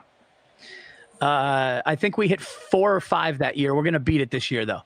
Okay. Let's Well, that take. starts with the victory this week. So it's the Bears, Commanders, Paul. If our listeners remember from a few minutes ago, you took the Commanders because Justin Field is back. Bears coming off 2-week vacation, No, Justin Fields is with the Jets. Justin Field. All right. Shannon Briggs is back with the Commanders. Jaden Daniels. Dude, I can't, these new names. Jaden Daniels Like, is you know back. what happened was Jason became Jaden, Brian became Bryce. Like I can't fucking my old brain. I just can't do it. Let's do. How about more Daniel Jones? That's an easy one to remember. Joe Flacco. I used to do a joke that's the name you give to the cops when you don't want to give your real name. What's your name? Joe. Joe what? Flacco. What was Keanu Reeves' name in the movie The Replacements? Oh, he had a good one. Hang on. Flacco. Whatever. It was like that. It was like McFlurry. He was scraping the shells off of the bottom of boats, and then they showed up and asked him to play. If there was ever a quarterback named Mike McFlurry, and he threw a 2-yard pass in the city of New York, like the level of press that guy would get. Shane Flacco was Keanu Reeves. So it was Falco. It was Falco. Joe Flacco and then Falco. You know what I would do if I was managing him? He would do a podcast. It would be called Flacco Tuesdays instead of Taco Tuesdays. Flacco Tuesdays, and he would break down the game after Monday night. Ooh, I like that. I'm just thinking about after his career. He's 40 years old. Gotta look out for him. Yeah, he's still wearing K-Swiss cleats. All right, we're wasting time here. What do you got, Paulie? British Knights. Remember those? Yeah, British Kangaroos. Fucking kangaroo. All right. I think the Commanders' money line at home on Monday night's a definite. I think. No, don't. Yeah. I was with you until you said I think. You're doing that Virzi shaking the head thing. Bill, I'm fragile right now. Come on, Paul. All right? You got to forget about her. Past, all right? You're Paul fucking Virzi. That's right. Yeah. Do a shot, go up there, talk to some broads. Come on, man. Get back in the game. Yeah, you see your ex show up to the dance with someone else, and you're just kind of Commander's money line with some confidence. Commander's money line. What do you think, Jake? You always throw one in for us. What do you like? I like the Commander's money line play. I feel like there's good. Throw one to Art Monk. I think we're gonna see some offense in this game, so I'd look for some anytime touchdowns. The Commanders had this running back, Krosky Moret is really good. Jaden Daniels to run one in is also probably a good choice. What is those his are the name? kind of plays I look for. The running back? It's a complicated name, but it's Krosky Moret. Krosky. Yeah. He killed the Chargers last week. I think he had like 120 yards. He's real deal. Andrew Themlis just wrote, add Bills money line and a touchdown from each quarterback. Are we double dipping in these Monday night games? So if there's 2 Monday night games, we could do that. Bills money line, I love. Commanders money line, I love. I mean, drop down and throw a touchdown is great. And then we'll do each quarterback anytime touchdown. I mean, I can't disagree with that. That's a 4-legger, so it'll be nice odds. Josh Allen's going to get a touchdown. Jaden Daniels going to get a touchdown, and both of those teams are going to win. I love it. Yeah. Jake, and you know that you're on equal footing on this podcast, so I hope when you say you can't disagree with that, there's like some sort of power structure here that you're talking to. Like you need to tell the people the real deal. I actually do agree, not because I'm physically unable to disagree, but because it seems like a smart play. Jake, why this whole season you come back? You look like you just came back from Cabo or some shit. I know. I'm messing with the lights. I tried putting a lamp. And no, I like it. I like it. You look better than me. I'm as white as the stripe on this fucking coat. I'm a little tanner, yeah. That's a killer coat, though, Bill. That's a killer coat. That's a really cool jacket, yeah. Oh yeah, Pat Patriot, dude. This is my 5 and 11 back in the day. All the NFL old school jackets and just uniforms in general are just so cool. Tampa and Seattle were both wearing their throwbacks yesterday, and it's just like so awesome. I was retelling this story about one time I was doing this gig in Boston back at the Wilbur, and I was working with Joe DeRosa, right? And a bunch of my old high school drinking buddies came out, and we were getting after it after. So all of a sudden, DeRosa comes up. You know, he gets his face like this, and he goes, one of my buddies, he was talking about one of my buddies. He just goes, he goes, hey, man, he goes, well, what's going on? I'm not gonna say my buddy's name, but he goes, what's going on with so and so? He goes, he was like talking, chopping it up and everything, and all of a sudden, he just stopped talking to me. And I was just like, I don't know, man. He's probably fucking hammered. Don't worry about it. He goes, all right. And he just walks away. And like 20 minutes later, that same dude he was talking about comes up to me and he goes, what's up with your boy? And I go, what? What's the matter? He goes, well, I was gonna buy a round of drinks. I asked him what he wanted. He goes, dude, the kid ordered a White Russian. And walked away. Like that was it. He wrote him off. Because he ordered a White Russian. Oh, that's fucking, dude. That's all it takes, dude. That's all it takes. That is the most New England thing I've ever heard. That's the best. No, dude. He might as well have said he married a man. Dude, what's up with your boy, kid? We're like, what? What's up with your boy? What's with your boy? Dude, that sounds like... I asked him what he wanted to drink. The kid ordered a White Russian. And then he looks at me and he goes like this. He goes... He approached... Like he was judging me that I was hanging out with him. He approached it like, dude, what's up with your boy, dude? He talked to my girl. That's how he said that. Like, dude, you don't talk to my girl like that. Dude, it was like Henry Hill. That's how fast it happens. 1 minute you're in the crew. Next thing you know, you order the wrong drink and it's over. Dude, it was over. Dagger. Oh, God. Didn't talk to him again. Didn't talk to him. Oh, my God. But that was that when I had been gone away from Boston long enough to be like, to actually objectively look at it and be like, there's really something wrong with us, but we're still fucking funny. All right. What do we got now? I think that's it, dude. I got to go work on a script here.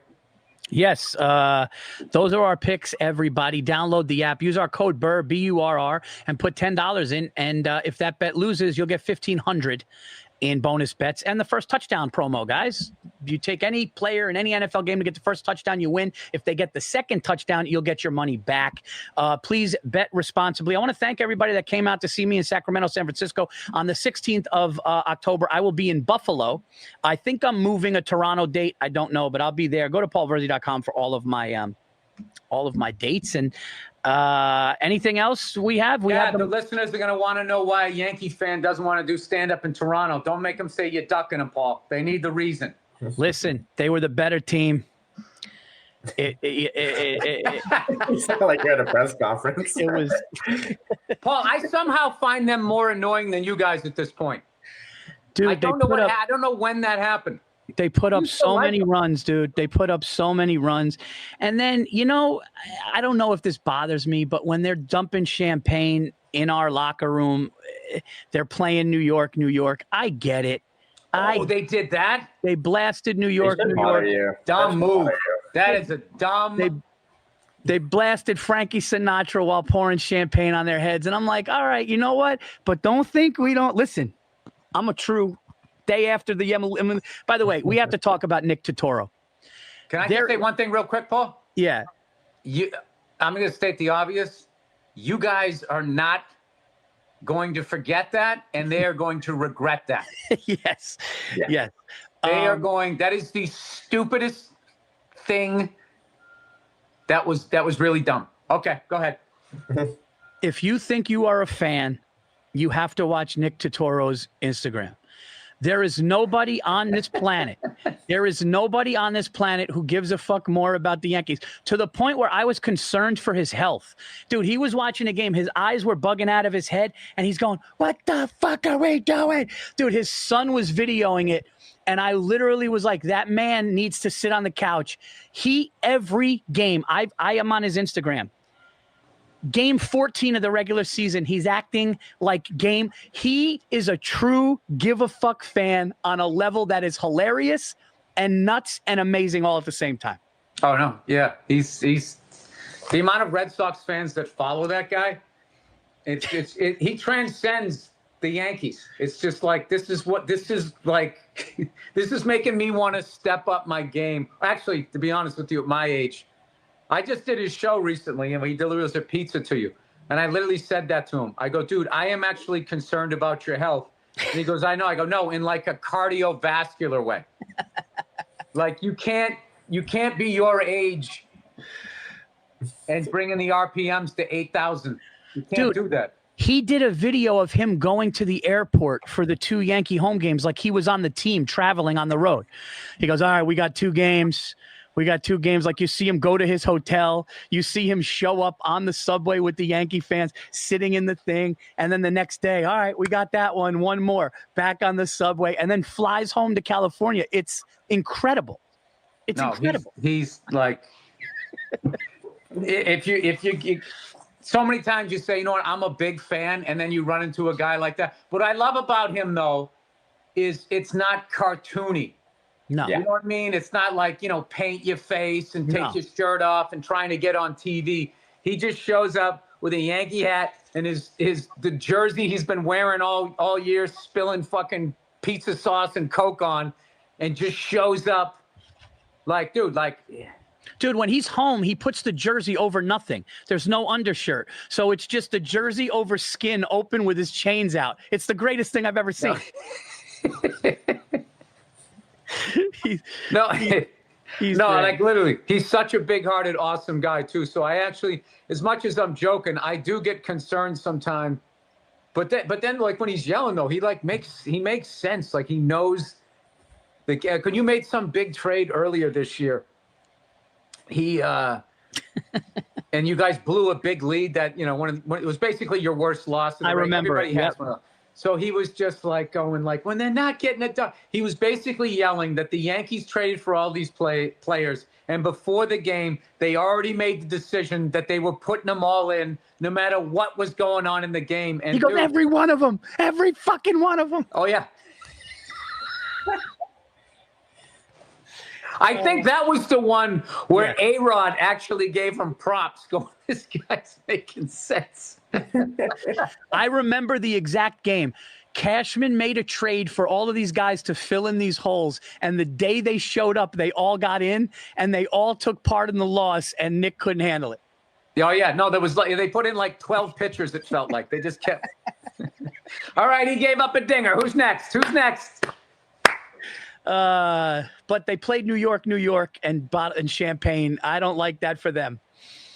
Oh, don't do I'm going to say that's going to age really, really, really badly. I'm trying to think. I know I've seen this before. I'm just not thinking. It wasn't when T.O. ran and stood on the logo and pointed up. It wasn't that. It was something else where people just you don't do that. Like, you just leave them deflated, leave them defeated, and just leave quietly. The more quiet you leave, the more devastating it is.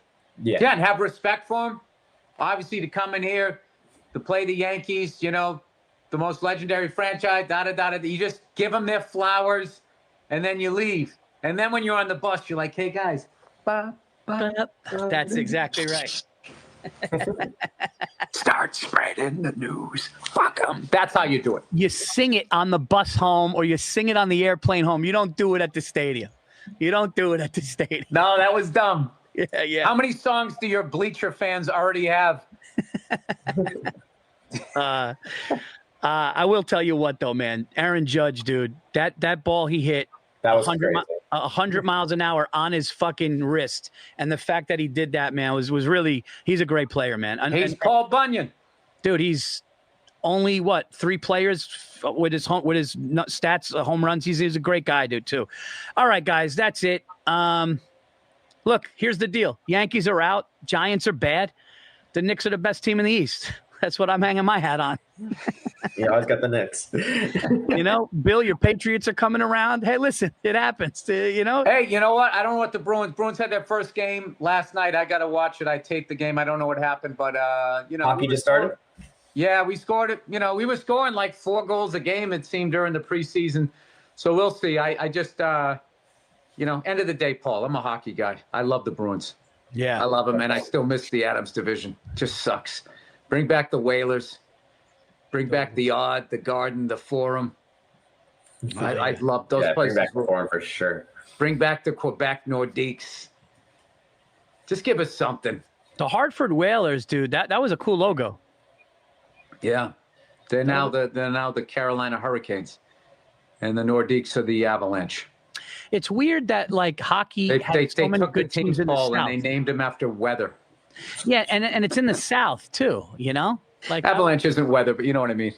Yeah, no, I know what you basically. mean. Lightning, hurricane, all that shit. All right, guys. Well, The Misters. those are our picks. This has been the show. I can't believe we're done week 6 already. This thing is flying. The Indian by. Summers. The microbursts. That's what you call a minor league team. All right, Paul. Next week. Flagstaff foliage. What? The foliage and the helmet. It's a picture of a miserable dad with his wife, like fucking taking pictures on her iPhone. That's doing great. that. Paul, next week, Paul, the hoodie's off, the hat's on backwards, the shades are on. Oh, there you go. Paulie's coming back. Got to come back. All right, guys. Enjoy football tonight. Eagles, Giants, and Monday Night Special. We will see you guys next week. Take care. All right, bye-bye.